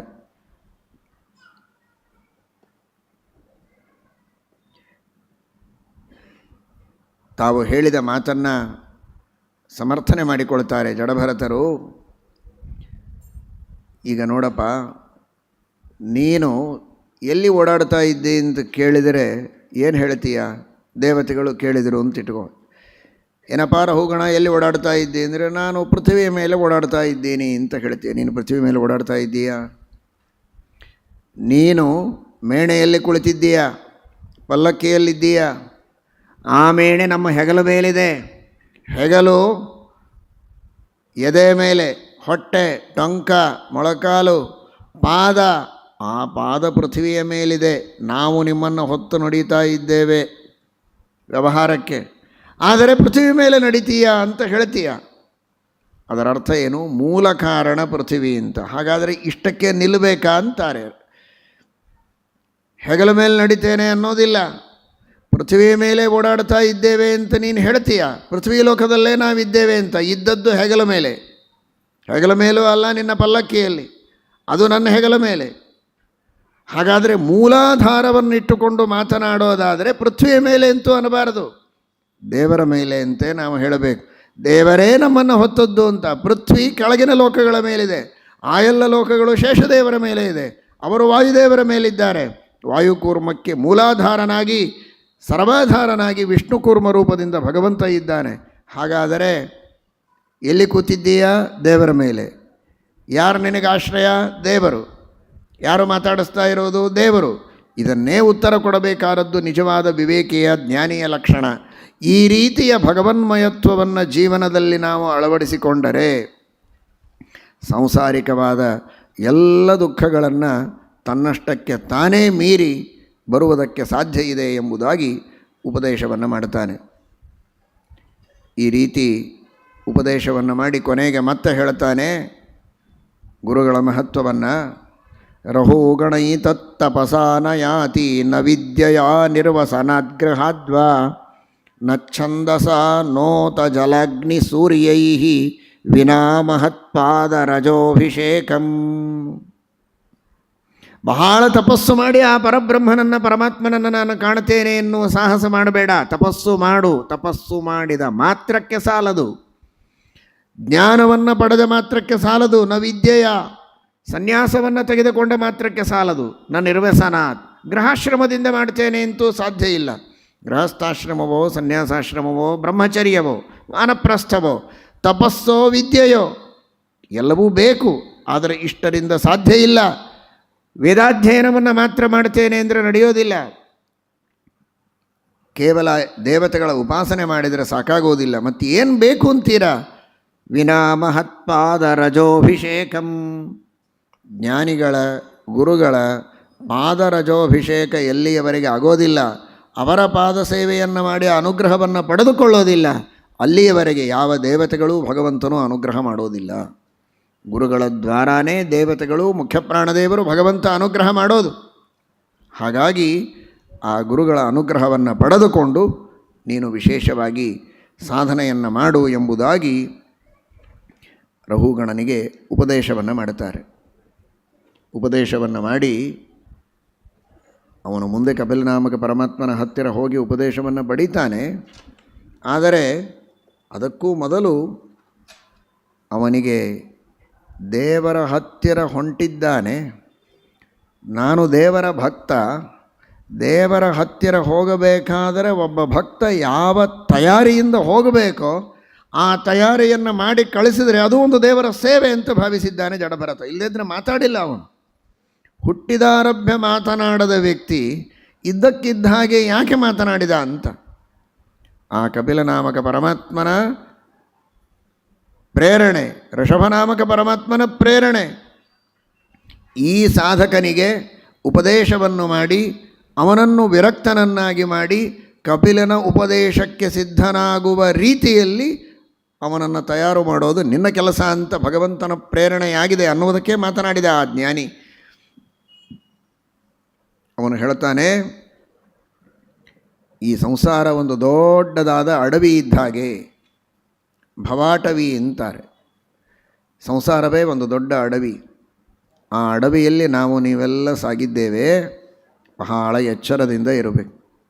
ನಾವು ನಮ್ಮ ಮನೆಯಲ್ಲಿದ್ದೇವೆ, ಪಟ್ಟಣದಲ್ಲಿದ್ದೇವೆ. ಏನಾದರೂ ಹೆಚ್ಚು ಕಡಿಮೆ ಆದರೆ ನೋಡೋದಕ್ಕೆ ಕಳ್ಳರು ಬಂದರೆ ಆರಕ್ಷಕರು ವ್ಯವಸ್ಥೆಗಾಗಿದ್ದಾರೆ. ಇನ್ನೂ ಹೆಚ್ಚೇನಾದರೂ ಆದರೆ ಕೋರ್ಟ್ಗಳಿವೆ, ನ್ಯಾಯಾಲಯಗಳಿವೆ. ಯಾರಾದರೂ ನಮಗೆ ತೊಂದರೆ ಕೊಟ್ಟರೆ ಅವರನ್ನು ನೋಡಿಕೊಳ್ಳುವುದಕ್ಕೆ ನ್ಯಾಯಾಲಯಕ್ಕೆ ಮೊರೆ ಹೋಗಬಹುದು, ಆರಕ್ಷಕರಿಗೆ ಮೊರೆ ಹೋಗಬಹುದು. ಬಂಧು ಬಳಗದವರೆಲ್ಲ ಇದ್ದಾರೆ. ನಾವು ಯಾವ ಭಯಪಡುವ ಅವಶ್ಯಕತೆ ಇಲ್ಲ ಅನ್ನುವ ರೀತಿಯಲ್ಲಿ ನಾವಿದ್ದೇವಲ್ಲ. ನೀವು ಪಟ್ಟಣದಲ್ಲಿದ್ದರೂ, ಬಂಧು ಬಳಗದ ಮಧ್ಯದಲ್ಲಿದ್ದರೂ, ಅನೇಕ ರಾಜರ, ಅನೇಕ ವ್ಯವಸ್ಥಾಪಕರ ವ್ಯವಸ್ಥೆಯ ಮಧ್ಯದಲ್ಲಿದ್ದಾಗಲೂ ನೀವು ಬಹಳ ದೊಡ್ಡ ಅರಣ್ಯದಲ್ಲಿದ್ದೀರಿ, ಕಾಡಿನಲ್ಲಿದ್ದೀರಿ ಎಂಬುದಾಗಿ ತಿಳಿಯಿರಿ. ಮೇಲ್ನೋಟಕ್ಕೆ ಇದೆಲ್ಲ ಬಹಳ ಚೆನ್ನಾಗಿದೆ. ಆದರೆ ನಮ್ಮನ್ನು ಪೀಡಿಸುವ ಉಗ್ರ ಹಿಂಸ್ರವಾದ ಪಶುಗಳು ಬೇರೆಯೇ ಇವೆ. ಕಳ್ಳರು ಬೇರೆಯೇ ಇದ್ದಾರೆ, ಅವರು ಕಾಣೋದೂ ಇಲ್ಲ. ಕಳ್ಳರೂ ಇದ್ದಾರೆ, ಹಿಂಸ್ರ ಪಶುಗಳೂ ಇವೆ, ಹಾವುಗಳು ಇವೆ, ಚೇಳುಗಳಿವೆ, ಭಾರೀ ರಕ್ತ ಹೀರುವ ಹುಳಗಳಿವೆ. ಅಂಥವುಗಳ ಮಧ್ಯದಲ್ಲಿ ನಾವಿದ್ದೇವೆ. ಹೀಗಿದ್ದು ಹೇಗೆ ನಾವು ಇದನ್ನು ದಾಟಿ ಆನಂದದಿಂದ ಇರಬಹುದು ಅನ್ನುವುದನ್ನು ತಿಳಿಯುವುದಕ್ಕೆ ಪ್ರಯತ್ನ ಮಾಡಲೇಬೇಕು. ಅದಕ್ಕೋಸ್ಕರವಾಗಿ ಆ ಸಂಸಾರದ ವರ್ಣನೆಯನ್ನು ಆ ಮಹಾಬ್ರಾಹ್ಮಣ ಜಡಭರತ ಮಾಡ್ತಾ ಇದ್ದಾರೆ. ದುರತ್ತಯೇಧ್ವನ್ಯಚಯಾ ನಿವೇಶಿತೋ ರಜಸ್ತಮಸ್ಸತ್ವವಿಭಕ್ತ ಕರ್ಮದೃಕ್ ಸಗೇಶ ಸಾರ್ಥೋರ್ಥ ಪರಃಪರಿಭ್ರಮನ್ ಭವಾಟವೀಂ ಯಾತಿ ನ ಶರ್ಮ ವಿಂದತಿ. ಬೇಕಾದಷ್ಟು ಸಂಪತ್ತನ್ನು ಹೆಗಲ ಮೇಲೆ ಹಾಕಿಕೊಂಡು ನಾನಾ ವಿಧವಾದ ಮುತ್ತು ರತ್ನ ಬೇರೆ ಬೇರೆ ವಿಧವಾದಂತಹ ವ್ಯಾಪಾರದ ವಸ್ತುಗಳನ್ನು ಒಬ್ಬ ವ್ಯಾಪಾರಿ ಅದನ್ನು ತೆಗೆದುಕೊಂಡು ಒಂದು ಊರಿನಿಂದ ಇನ್ನೊಂದು ಊರಿಗೆ ಹೋಗಬೇಕಾದರೆ ಮಧ್ಯದಲ್ಲಿ ಕಾಡು ಬರ್ತದೆ. ಕಾಡು ದಾಟಿ ಆಚೆಯ ಊರಿಗೆ ಹೋಗಿ ತನ್ನ ವ್ಯಾಪಾರ ಮಾಡಿಕೊಂಡು ಬರಬೇಕು. ಹಾಗೆ ನಾವೆಲ್ಲ ಜೀವರು ಏನೋ ಜನ್ಮಾಂತರದಲ್ಲಿ ಮಾಡಿದಂತಹ ಅಲ್ಪ ಸ್ವಲ್ಪ ಪುಣ್ಯ ಇರ್ತದೆ. ಆ ಪುಣ್ಯವನ್ನು ಹೊತ್ತುಕೊಂಡು ಆ ಪುಣ್ಯವೇ ದೊಡ್ಡ ಸಂಪತ್ತು, ಅದರಿಂದ ನಮ್ಮ ವ್ಯಾಪಾರ ಎಲ್ಲ ನಡೆಯಬೇಕು. ಒಂದು ತುತ್ತು ಅನ್ನ ನಾವು ತಿನ್ನಬೇಕು ಅಂದರೆ ಪುಣ್ಯ ಇರಬೇಕು. ಇಲ್ಲದೇ ಇದ್ದರೆ ಕೈಗೆ ಬಂದ ತುತ್ತು ಬಾಯಿಗೆ ಬರುವುದಿಲ್ಲ. ಒಂದಿಷ್ಟು ಗಾಳಿ ಬೇಕು ಅಂದರೆ ಅದಕ್ಕೆ ಪುಣ್ಯ ಬೇಕು. ಶ್ವಾಸೋಚ್ಛ್ವಾಸ ಮಾಡಬೇಕು, ಪುಣ್ಯ ಬೇಕು. ಎಲ್ಲದಕ್ಕೂ ಪುಣ್ಯ ಬೇಕು. ಆ ಪುಣ್ಯವನ್ನು ಜನ್ಮಾಂತರದಲ್ಲಿ ನಾವು ಪಡೆದುಕೊಂಡಿರ್ತೇವೆ. ಅದನ್ನು ಹೊತ್ತುಕೊಂಡು ಯಾವಾಗ ಎಷ್ಟು ಬೇಕೋ ಅಷ್ಟಷ್ಟು ಉಪಯೋಗಿಸ್ತಾ ಹೋಗ್ತೇವೆ. ಆ ಪುಣ್ಯ ಕೊಡೋದು ವಸ್ತುಗಳನ್ನು ತೆಗೆದುಕೊಳ್ಳೋದು. ಇಲ್ಲಿ ವಸ್ತುಗಳನ್ನು ಕೊಟ್ಟು ಹಣವನ್ನು ತೆಗೆದುಕೊಳ್ತಾನೆ ವ್ಯಾಪಾರಿ. ಇಲ್ಲಿ ಪುಣ್ಯವನ್ನು ಕೊಟ್ಟು ನಮಗೆ ಬೇಕಾದ ಬೇರೆ ಬೇರೆ ವಸ್ತುಗಳನ್ನು, ಸುಖ ಸಾಧನವಾದ ವಸ್ತುಗಳು, ಇವುಗಳನ್ನೆಲ್ಲ ನಾವು ಪಡೆದುಕೊಳ್ಬೇಕು.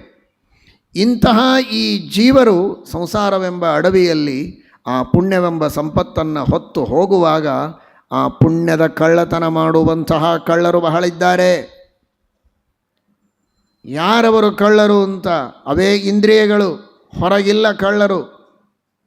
ನಿಮ್ಮೊಳಗೇ ಇರುವಂತಹ ಇಂದ್ರಿಯಗಳೇನಿವೆ, ಆ ಇಂದ್ರಿಯಗಳಿಗೆ ಪರವಶರಾಗಿ ಇಂದ್ರಿಯಗಳಿಂದ ಮಾಡಬಾರದ ಕರ್ಮಗಳನ್ನು ನೀವು ಮಾಡಿದರೆ, ಭೋಗ ಮಾಡಿದರೆ, ವಿಹಿತವಾದದ್ದನ್ನು ಮಾಡಿದರೆ ತಪ್ಪಿಲ್ಲ. ಬದುಕಬೇಕು, ಸುಖವಾಗಿರಬೇಕು, ಆರೋಗ್ಯವಾಗಿರಬೇಕು, ಸಾಧನೆಯನ್ನು ಮಾಡಬೇಕು ಅನ್ನುವುದಕ್ಕಾಗಿ ಮನುಷ್ಯ ಉಂಡು ತಿಂದು ಸುಖವಾಗಿರುವುದಕ್ಕೆ ಶಾಸ್ತ್ರ ಎಂದಿಗೂ ಬೇಡ ಅಂತ ಹೇಳಿಲ್ಲ. ಆದರೆ ಅವಶ್ಯಕತೆಗಿಂತಲೂ ಹೆಚ್ಚಾಗಿ ಅನಾವಶ್ಯಕವಾದದ್ದನ್ನು, ನಿಷಿದ್ಧವಾದದ್ದನ್ನು ನಾವೇನಾದರೂ ಮಾಡಿದರೆ ಅದೇ ಇಂದ್ರಿಯಗಳೇ ನಮ್ಮಲ್ಲಿರುವ ಪುಣ್ಯಗಳನ್ನು ಕದಿಯುವ ಮಹಾಚೋರರಾಗಿ ನಮ್ಮ ಆಸ್ತಿಯನ್ನು ಕಸಿದುಕೊಳ್ತವೆ. ಹಾಗಾಗಿ ಬಹಳ ಎಚ್ಚರದಿಂದ ಇರಬೇಕು ಅಂತ. ಅನೇಕ ಕಾಮಕ್ರೋಧಾದಿ ದೋಷಗಳಿವೆಯಲ್ಲ, ಇವುಗಳೇ ಅರಣ್ಯದಲ್ಲಿ ಹೋಗುವಾಗ ಕೆಲವೊಮ್ಮೆ ಅಲ್ಲಲ್ಲಿ ಬಹಳಷ್ಟು ಬಳ್ಳಿಗಳು ಬೆಳೆದುಕೊಂಡು ಹೋಗಲಿಕ್ಕೆ ದಾರಿಯೇ ಇರೋದಿಲ್ಲ. ಕಾಲಿಟ್ಟರೆ ಕಾಲು ಸಿಕ್ಕೊಂಡ್ಬಿಡ್ತದೆ. ಆ ತರಹದ ಕಾಮಕ್ರೋಧಾದಿ ದೋಷಗಳಿವೆಯಲ್ಲ, ಇವುಗಳೆಲ್ಲ ಅಂತಹ ಗುಲ್ಮದಂತೆ ಇವೆ. ಕೆಸರಿನಂತೆ, ಗುಲ್ಮದಂತೆ, ಬಳ್ಳಿಗಳ ಗುಂಪಿನಲ್ಲಿ ಕಾಲು ಸಿಗುವಂತೆ ಕಾಮಕ್ರೋಧಾದಿಗಳಲ್ಲಿ ನಮ್ಮ ಕಾಲು ಸಿಕ್ಕು ನಾವು ಒದ್ದಾಡುವಂತಹ ಸಂದರ್ಭ ಬರ್ತದೆ. ಕೆಲವೊಮ್ಮೆ ಇವನಿಗೆ ಪಾಪ ಅಡುಗೆ ಮಾಡ್ಕೋಬೇಕು ಅಂತ ಇರ್ತದೆ. ಅಲ್ಲಿ ಅಡುಗೆ ಮಾಡೋದು, ಬೆಂಕಿ ಎಲ್ಲಿಂದ ಹೊತ್ತಿಸೋದು, ಕಡ್ಡಿಪಟ್ಟಣ ಒಯ್ದಿಲ್ಲ, ಬೆಂಕಿ ಬೇಕಾಗಿದೆ, ಅಡುಗೆ ಮಾಡಬೇಕು. ಎಲ್ಲಿಯಾದರೂ ಬೆಂಕಿ ಒಂದು ಚೂರು ಸಿಕ್ಕರೆ ಸಾಕು, ಅದನ್ನು ಬೆಳೆಸ್ಬೋದು ಅಂತ ಹುಡುಕ್ತಾ ಇರ್ತಾನೆ. ಎಲ್ಲಿಯೂ ಸಿಗೋದಿಲ್ಲ. ಒಂದು ಕಡೆಗೆ ದೊಡ್ಡದು ಬೆಂಕಿ ಕಾಣಿಸ್ತು ಅಂತ ಓಡಿ ಹೋಗ್ತಾನೆ. ಅದರದ್ದು ಬೆಂಕಿ ಅಲ್ಲ, ಬೆಂಕಿ ಪಿಶಾಚಿ. ಅದು ಬೆಂಕಿ ಹಾಗೆ ತೋರುತ್ತೆ, ಪಿಶಾಚ. ಅದಕ್ಕೆ ಹೋಗಿ ಬೆಂಕಿ ಕೇಳಿದರೆ ಬೆಂಕಿ ಸಿಗತ್ತಾ? ಇವನೇ ಸುಟ್ಟು ಹೋಗ್ತಾನೆ ಅಷ್ಟೇ. ಹಾಗೆ ಇವನಿಗೆ ಏನೇನೋ ಅಪೇಕ್ಷೆಗಳಿವೆ ಅಂತ ಯಾರ ಹತ್ರನೋ ಹೋಗಿ ಕೇಳಬೇಕು ಅಂತ ಹೋಗ್ತಾನೆ. ಹಣ ಬೇಕು ಅಂತ ಹಣದಿಂದ ಉನ್ಮತ್ತರಾದಂತಹ ಧನ ದುರ್ಮದಾಂಧರು, ಅಂತಹ ಉನ್ಮತ್ತರು, ದುಷ್ಟರು ಯಾರಿದ್ದಾರೆ, ಅನ್ಯಾಯದಿಂದ ಹಣ ಸಂಪಾದನೆ ಮಾಡಿದವರು,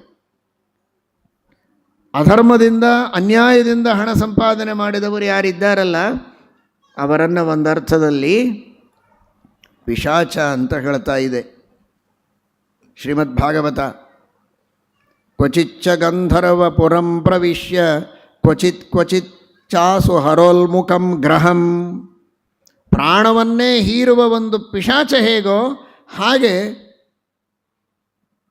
ಹಣದಿಂದ ಉನ್ಮತ್ತರಾದ, ಅನ್ಯಾಯದಿಂದ ಹಣವನ್ನು ಸಂಪಾದನೆ ಮಾಡಿದವರು ಅಂಥವರ ಹತ್ರ ಹೋಗಿ ಕೇಳ್ತಾನೆ. ಕೇಳಿದ್ದಷ್ಟೇ ನಿಜ, ಇವನಿಗೆ ಸಿಗೋದೂ ಇಲ್ಲ, ಸಿಕ್ಕರೂ ಇವನ ಸರ್ವನಾಶ ಆಗತ್ತೆ. ಯಾವ ಅಧರ್ಮ, ಯಾವ ಪಾಪ, ಯಾವ ಅನ್ಯಾಯವನ್ನು ಮಾಡಿ ಅವನು ಸಂಪಾದನೆ ಮಾಡಿದ್ದಾನೆ ಅದರ ದುಷ್ಪರಿಣಾಮ ಎಲ್ಲ ಇವನಿಗಾಗತ್ತೆ. ಯಾಕೆಂದರೆ ಅದನ್ನು ತೆಗೆದುಕೊಂಡು ಬಂದದ್ದಕ್ಕೆ. ಹಣವೊಂದೇ ನನ್ನ ಕೈಗೆ ಬಂತು ಅಂತ ತಿಳಿದವರು ಮೂಢರು. ಹಣದ ಜೊತೆಗೆ ಇವನನ್ನು ಹೆಣ ಮಾಡುವ ಪಾಪಗಳೂ ಜೊತೆಗೆ ಬಂದಿರ್ತವೆ. ಹಣ ಮಾತ್ರ ಕೈಗೆ ಬರುವುದಿಲ್ಲ. ಹಣವೋ, ಅನ್ನವೋ, ವಸ್ತ್ರವೋ ಯಾವುದನ್ನು ಇನ್ನೊಬ್ಬರಿಂದ ತೆಗೆದುಕೊಳ್ತಾನೆ ದುಷ್ಟರಿಂದ, ಆ ದುಷ್ಟರ ದೋಷಗಳು, ಪಾಪಗಳು ಜೊತೆಗೆ ಬರ್ತವೆ. ಅಂತಹ ವಸ್ತುಗಳನ್ನು ಗ್ರಹಣ ಮಾಡುವ ಸಂದರ್ಭ ಇವನಿಗೆ ಬರ್ತದೆ. ಈ ಕಾಡಿನಲ್ಲಿ ನಾಡನ್ನೇ ಕಾಡು ಅಂತ ವರ್ಣನೆ ಮಾಡ್ತಾ ಇದೆ ಭಾಗವತ. ಇದ್ದಕ್ಕಿದ್ದ ಹಾಗೆ ಕೆಲವೊಮ್ಮೆ ಏನೋನೋ ಸಣ್ಣ ಸಣ್ಣ ಹುಳಗಳು ಶಬ್ದ ಮಾಡೋದು ಕೇಳಿಸ್ತದೆ, ಗಾಬರಿ ಆಗ್ತದೆ. ಕೆಲವೊಮ್ಮೆ ಅತೀ ಭಯಾನಕವಾದ ಹಿಂಸ್ರವಾದ ಪಶುಗಳ, ಸಿಂಹ, ಹುಲಿ, ಚಿರತೆ ಮೊದಲಾದವುಗಳ ಗರ್ಜನೆ. ಕೆಲವೊಂದು ಸಂದರ್ಭದಲ್ಲಿ ಸಣ್ಣ ಸಣ್ಣ ದೂರದ ಯಾವುದೋ ಧ್ವನಿಗಳದು, ಯಾವುದು ಹುಳ ಅಂತೂ ಕಾಣಿಸೋದಿಲ್ಲ, ಧ್ವನಿ ಮಾತ್ರ ಕೇಳಿಸ್ತದೆ, ಭಯ ಆಗ್ತಾ ಇರ್ತದೆ. ಈ ಸಂಸಾರದಲ್ಲಿ ಹಾಗೇನೆ ಕೆಲವು ವ್ಯಕ್ತಿಗಳು ಕಣ್ಣೆದರಿಗೆ ಬಂದು ನಮ್ಮ ಜೊತೆಗೆ ಜಗಳ ಆಡುವುದಿಲ್ಲ, ನಮ್ಮನ್ನು ನಿಂದೆ ಮಾಡೋದಿಲ್ಲ, ದೂರದಲ್ಲಿದ್ದು ನಮ್ಮನ್ನು ಬೈತಾ ಇರ್ತಾರೆ. ಕೆಲವರು ಎದುರಿಗೆ ಬಂದು ನೇರವಾಗಿ ಬೈತಾರೆ. ಎರಡೂ ತರಹದ ಸಂದರ್ಭಗಳು ನಮ್ಮ ಸಂಸಾರದಲ್ಲಿ ಬರ್ತದೆ. ಅಡವಿಯಲ್ಲಿ ಹೇಗೆ ಎರಡೂ ತರಹದ ಧ್ವನಿಗಳು ಇವನ ಕಿವಿಗೆ ಬೀಳುತ್ತೋ ಸಂಸಾರದಲ್ಲಿಯೂ ಬೀಳುತ್ತೆ. ಆದರೆ ಅದನ್ನು ಗೆಲ್ಲಬೇಕು. ದೇಹಾಭಿಮಾನವನ್ನು ಬಿಟ್ಟವನಿಗೆ ಇದು ಯಾವ ಸಮಸ್ಯೆಯೂ ಇಲ್ಲ. ಎದುರಿಗೆ ಬೈದರೂ ಸರಿ, ದೂರದಲ್ಲಿ ಬೈದರೂ ಸರಿ. ದಾಸರಂತಾರೆ, ನಿಂದಕರಿರಬೇಕು. ನಿಂದಕರಿರೋದು ಬಹಳ ಒಳ್ಳೆಯದು. ಎಷ್ಟು ಜನ ನಮ್ಮ ನಿಂದೆಯನ್ನು ಮಾಡ್ತಾರೆ ಅಷ್ಟು ನಮ್ಮ ಪಾಪಗಳ ಪರಿಹಾರ ಆಯಿತು ಅಂತ ತಿಳ್ಕೋಬೇಕು. ಹಾಗಾಗಿ ಅಪಮಾನ ಆದರೆ, ನಿಂದ ಆದದ್ದಕ್ಕೆ ತಪ್ಪಾಗಿದ್ದರೆ, ಎಷ್ಟೋ ಪಾಪಗಳಿದ್ದರೆ ಅದೂ ಈ ನಿಂದೆಯಿಂದ ಭಸ್ಮ ಆಗಿ ಹೋಗ್ತದೆ. ಬಹಳ ಸಂತೋಷ. ದೊಡ್ಡ ಪ್ರಾಯಶ್ಚಿತ್ತ, ಫುಕ್ಕಟೆ ಪ್ರಾಯಶ್ಚಿತ್ತ. ನಾನೇ ಆನಂದವಾಗಿ ಒಂದು ಕಾಲಕ್ಕೆ, ಇವತ್ತಿನ ಕಾಲಕ್ಕೆ ಕಣ್ಣಿಗೆ ಬೀಳ್ತದೆ ವಾಟ್ಸಾಪಲ್ಲಿ. ಏನು ನಿಂದೆ ಮಾಡಿದರೂ ಕೂಡ ಮನಸ್ಸಿಗೆ ವ್ಯಥೆಯನ್ನು ಮಾಡಿಕೊಳ್ಳಬಾರದು. ಇದೇ ಸಂಸಾರವನ್ನು ಗೆಲ್ಲುವುದಕ್ಕೆ ಇರುವಂತಹ ಉಪಾಯ. ಅವಸ್ಥೆಗಳಲ್ಲಿ ಒದ್ದಾಡ್ತಾನೆ. ಇದ್ದಕ್ಕಿದ್ದಂತೆ ಅವನಿಗೆ ಅಡವಿಯಲ್ಲಿದ್ದಾಗಲೂ ಏನೇನೋ ಗಂಧರ್ವಲೋಕ ಕಂಡಂತೆ ಆಗ್ತದೆ. ಭ್ರಾಂತಿಯಿಂದ ಆನಂದ ಪಡ್ತಾನೆ. ಹಾಗೆ ಸ್ವಪ್ನದಲ್ಲಿ ನಾನಾ ವಿಧವಾದಂತಹ ವೈಭವವನ್ನು ಕಾಣ್ತಾನೆ ಈ ಮನುಷ್ಯ. ರಾಜನಾದ ಹಾಗೆ ತಿಂಗಳಿಗೆ ಇವನಿಗೆ 10,000ನೋ 20 ಲಕ್ಷನೋ ಬರ್ತಾ ಇದ್ದರೆ 10 ಲಕ್ಷ ಕೋಟಿ ರೂಪಾಯಿ ಸಂಬಳ ಬಂದ ಹಾಗೆ, ಸಾವಿರಾರು ಜನರಿಗೆ ತಾನು ಹೊಟ್ಟೆಗೆ ಕೊಟ್ಟ ಹಾಗೆ ಏನೇನೋ ಬರ್ತದೆ. ಅದರಿಂದ ಆನಂದ ಪಡ್ತಾನೆ. ಆದರೆ ಎದ್ದರೆ ಏನಿರುತ್ತೆ? ಹಾಸಿಗೆ ಮೇಲೆ ಏನಿರೋದಿಲ್ಲ, 10 ರೂಪಾಯಿ ಇರೋದಿಲ್ಲ. ಹಾಗಿದೆ ತಾತ್ಕಾಲಿಕವಾಗಿ ಸ್ವಪ್ನದಲ್ಲಿ ನೋಡಿದ ವೈಭವದಿಂದ ಮನುಷ್ಯ ಆನಂದ ಪಡುವಂತೆ ಅಧಿಕಾರ, ಇವುಗಳೂ ಕೂಡ ಸತ್ಯ, ಸುಳ್ಳಲ್ಲ, ಆದರೆ ಶಾಶ್ವತ ಅಲ್ಲ. ನೆಚ್ಚೆದರಿ ಈ ಭಾಗ್ಯ ಯಾರಿಗೂ ಸ್ಥಿರವಲ್ಲ, ನಿಶ್ಚಯವೆಚ್ಚರಿಕೆ. ಇದೆಲ್ಲ ಅಶಾಶ್ವತ. ಸ್ವಪ್ನದಲ್ಲಿ ನೋಡಿದ್ದು ಒಂದೇ ಗಂಟೆ ಇದ್ದರೆ ಇದು ಒಂದು ಜನ್ಮದಲ್ಲಿ ಇರುತ್ತೆ. ಎಲ್ಲವೂ ಒಂದು ಜನ್ಮದವರೆಗೆ ಅಲ್ಲ. ಕೆಲವೇ ಹೊತ್ತು, ಕೆಲವು 1 ದಿನ, ಕೆಲವು 4 ದಿನ, ಕೆಲವು ತಿಂಗಳು, ಕೆಲವು ವರ್ಷಗಳು. ಯಾವುದೂ ಶಾಶ್ವತ ಅಲ್ಲ. ಜೀವ ಮಾತ್ರ ಶಾಶ್ವತ. ಅವನು ಮಾಡಿದ ನಿಷ್ಕಾಮವಾದ ಸತ್ಕರ್ಮಗಳು, ಅದು ಅವನ ಕೆಲವರಿಗೆ ಶ್ರೀಮಂತನಾಗಬೇಕು, ರಾಜನಾಗಬೇಕು, ಮಂತ್ರಿ ಆಗಬೇಕು, ಪ್ರಧಾನಮಂತ್ರಿ ಆಗಬೇಕು, ರಾಜನೇ ಆಗಬೇಕು. ಇಚ್ಛೆಗಳು ಯಾವುದು ಬರೋದಿಲ್ಲ, ಬೇರೆ ಬೇರೆ ಇಚ್ಛೆಗಳು ಬರ್ತದೆ. ಅಥವಾ ಸ್ವಲ್ಪ ಸಾತ್ವಿಕನಾಗಿದ್ದರೆ ಯಜ್ಞಯಾಗಾದಿಗಳನ್ನು ಮಾಡಬೇಕು, ಪರೋಪಕಾರ ಮಾಡಬೇಕು, ಎಲ್ಲ ಅಪೇಕ್ಷೆಗಳಿರ್ತದೆ. ಆದರೆ ಮಾಡಲಿಕ್ಕಾಗೋದಿಲ್ಲ. ಯಾಕೆ ಮಾಡಲಿಕ್ಕಾಗೋದಿಲ್ಲ? ದೊಡ್ಡ ಪರ್ವತವನ್ನು ಹತ್ತಬೇಕು ಅಂತ ಹೊರಟ್ರೆ ಕಲ್ಲುಗಳು, ಮುಳ್ಳುಗಳು ಚುಚ್ಚುತ್ತವೆ. ಅಡವಿಯಲ್ಲಿದ್ದ ಒಬ್ಬ ದಾರಿ ಹೋಕ ವ್ಯಾಪಾರಿ, ಅಯ್ಯೋ ಹತ್ತಲಿಕ್ಕಾಗೋದಿಲ್ಲ ಅಂತ ಸುಸ್ತಾಗಿ ಕೆಳಗೆ ಕೂಡ್ತಾನೆ. ಹಾಗಾಗತ್ತೆ. ಏನಿವನಿಗೆ ಕಲ್ಲು ಯಾವುದು, ಮುಳ್ಳು ಯಾವುದು ಚುಚ್ಚಚ್ಚೆ ಅಂದರೆ ಇವನು ಮಾಡಿದ ಜನ್ಮಾಂತರದ ಪಾಪಗಳು. ಯಾವ ಮಹತ್ವಾಕಾಂಕ್ಷೆ ಇಟ್ಟುಕೊಂಡಿದ್ದಾನೆ ಅದಕ್ಕೆ ತಕ್ಕ ಪುಣ್ಯ ಇವನಲ್ಲಿರೋದಿಲ್ಲ. ನಾನು ಸಾವಿರಾರು ಜನರಿಗೆ ಅನ್ನದಾನ ಮಾಡಬೇಕು ಅಂತ ಅಪೇಕ್ಷೆ ಇದೆ, ಆದರೆ ಒಪ್ಪೊತ್ತು ಊಟಕ್ಕೆ ಅವನಿಗೆ ಗತಿ ಇರೋದಿಲ್ಲ. ಅಪೇಕ್ಷೆ ಚೆನ್ನಾಗಿದ್ದರೂ ಪೂರ್ಣ ಮಾಡಿಕೊಳ್ಳೋದಕ್ಕಾಗೋದಿಲ್ಲ. ಯಾಕೆ ಅಂದರೆ ಆ ಪುಣ್ಯವನ್ನು ಮಾಡಿಲ್ಲ, ಪಾಪಗಳನ್ನು ಮಾಡಿದ್ದಾನೆ, ಅವುಗಳು ಇವನಿಗೆ ಅಡ್ಡಿಯಾಗ್ತವೆ. ಹಾಗಾದರೆ ಅದಕ್ಕಾಗಿ ಇವನು ಮಾಡಬೇಕಾದದ್ದೇನು? ತಾನು ಮಾಡಿದ ಪಾಪಗಳಿಗೆ ಮೊದಲು ಪ್ರಾಯಶ್ಚಿತ್ತ ಮಾಡಿಕೊಳ್ಳಬೇಕು. ಮಾಡಿದ ಪಾಪಗಳಿಗೆ ಪ್ರಾಯಶ್ಚಿತ್ತವನ್ನು ಮಾಡಿಕೊಳ್ಳಬೇಕು, ಪುಣ್ಯವನ್ನು ಸಂಪಾದನೆ ಮಾಡಬೇಕು, ಮಹತ್ವಾಕಾಂಕ್ಷೆಯನ್ನು ಪಡಬೇಕು. ಆಗ ಅದು ಪರಿಪೂರ್ಣವಾಗುತ್ತೆ. ಒಳ್ಳೆಯ ಅಪೇಕ್ಷೆಗಳನ್ನು ಪಡುವುದರಲ್ಲಿ ತಪ್ಪಿಲ್ಲ. ಎಲ್ಲಿ ತಪ್ಪುತ್ತಾ ಇದ್ದೇವೆ ಅನ್ನುವುದನ್ನು ತಿಳಿಯಿರಿ ಅಂತ ಭಾಗವತ ತಿಳಿಸಿಕೊಡ್ತಾ ಇದೆ. ಹೇಳ್ತಾರೆ ಅನೇಕ ಜನ, ನೀವೆಲ್ಲ ಉಪದೇಶದಲ್ಲಿ ಹೇಳ್ತೀರಾ ಪೂಜೆ ಮಾಡಬೇಕು, ಶಾಸ್ತ್ರ ಓದಬೇಕು ಅಂತ. ಬಹಳಷ್ಟು ನಮಗೂ ಅಪೇಕ್ಷೆ ಇದೆ, ಆಗ್ತಾ ಇಲ್ಲ, ಏನು ಮಾಡಬೇಕು ಅಂತ. ಆಗ್ತಾ ಇಲ್ಲ ಅಂದರೆ ಯಾಕೆ ಆಗ್ತಾ ಇಲ್ಲ ಅನ್ನುವ ಪ್ರಶ್ನೆ ಬೇಕಲ್ಲ, ಅದರ ಜಿಜ್ಞಾಸೆ ಬೇಕಲ್ಲ. ಯಾಕೆ ಆಗ್ತಾ ಇಲ್ಲ ಅಂದರೆ ಅದಕ್ಕೆ ಅಡ್ಡಿಯಾದ ಪಾಪಗಳಿವೆ, ಅದಕ್ಕೆ ಸಪೋರ್ಟ್ ಮಾಡುವ ಪುಣ್ಯಗಳಿಲ್ಲ. ಹಾಗಾದರೆ ಆ ಪಾಪಗಳನ್ನು ಕಳೆದುಕೊಳ್ಳುವುದಕ್ಕೆ ಪ್ರಾಯಶ್ಚಿತ್ತ ಆಗಬೇಕು, ಪುಣ್ಯಗಳನ್ನು ಪಡೆದುಕೊಳ್ಳುವ ಸಾಧನೆ ಆಗಬೇಕು. ಆಗ ಎಂತಹ ಆಕಾಂಕ್ಷೆಯನ್ನು ಮಾಡಿದರೂ ಅದು ಪೂರ್ಣವಾಗತ್ತೆ. ಇಲ್ಲದೇ ಇದ್ದರೆ ಅದನ್ನು ಪೂರ್ಣ ಮಾಡಿಕೊಳ್ಳುವುದಕ್ಕೆ ಸಾಧ್ಯ ಇಲ್ಲ. ಈ ದೃಷ್ಟಿಯಲ್ಲಿ ವಿಶೇಷವಾದಂತಹ ಪ್ರಯತ್ನವನ್ನು ಮಾಡಬೇಕು. ಇನ್ನು ಇವನು ಮಾಡಿದ ಪುಣ್ಯವನ್ನು ಕದಿಯುವ ಇಂದ್ರಿಯಗಳಿವೆ, ಕಳ್ಳರಿದ್ದಾರೆ ಎನ್ನುವುದು ಸರಿ. ಇವನೇ ದೊಡ್ಡ ಕಳ್ಳನಾಗ್ತಾನೆ. ಅಷ್ಟೆಲ್ಲ ಕಳ್ಳರನ್ನು ನೋಡಿ ಕೊನೆಗೆ ತಾನೇ ಕಳ್ಳನಾಗ್ತಾನೆ. ಇನ್ನೊಬ್ಬರ ವಸ್ತು, ಇನ್ನೊಬ್ಬರ ಹಣ, ಇನ್ನೊಬ್ಬರ ಆಸ್ತಿ, ಇನ್ನೊಬ್ಬರ ಭೂಮಿ, ಅವುಗಳನ್ನು ತನ್ನದನ್ನಾಗಿ ಮಾಡಿಕೊಳ್ಳಬೇಕೆಂಬ ಅಪೇಕ್ಷೆಯಿಂದ ಪ್ರಯತ್ನ ಮಾಡ್ತಾನಲ್ಲ.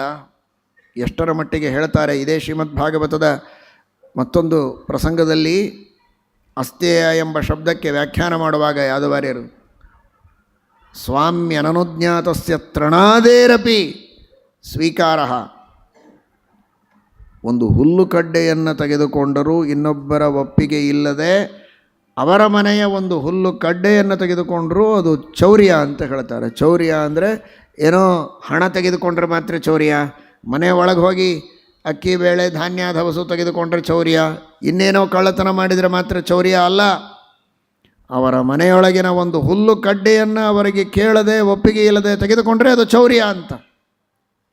ಹೀಗಿರುವಾಗ ಆತ್ಮಾವಲೋಕನವನ್ನು ಮಾಡಿಕೊಳ್ಳಬೇಕು. ಮಾನವ ತಾನೇ ತನ್ನ ಆತ್ಮಾವಲೋಕನ ಮಾಡಿ ಏನು ನಾನು ಅಂಥದ್ದು ಇನ್ನೊಬ್ಬರದನ್ನು ಬಯಸ್ತಾ ಇದ್ದೇನೆ ಎನ್ನುವುದನ್ನು ತಿಳಿದುಕೊಳ್ಳಬೇಕು.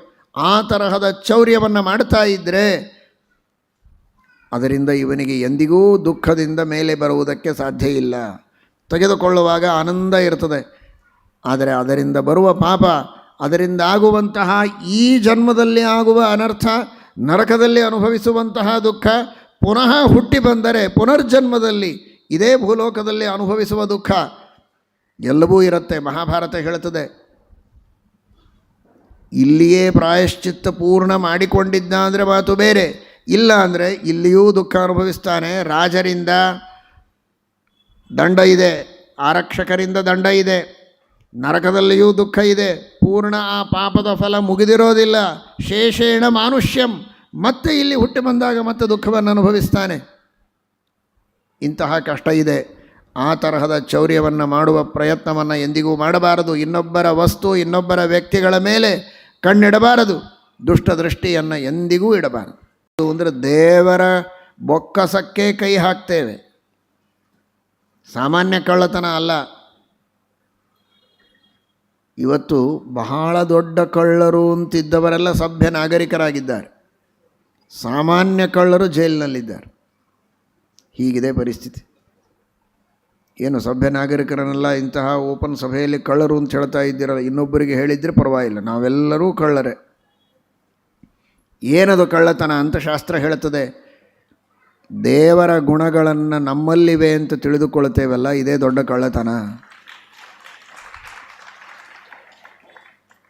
ಇದೇ ಕಳ್ಳತನ, ಇದೇ ಮದ್ಯಪಾನ ಅಂತ ಹೇಳಿದ್ದಾರೆ. ಸುರಾ ಹರೇರ್ ಗುಣ ಪ್ರೋಕ್ತಾ ತೇ ಮೇಸ್ಯುರಿತಿ ಚಿಂತನಂ ಸುರಾಪಾನಮಿತಿ ಪ್ರೋಕ್ತಂ.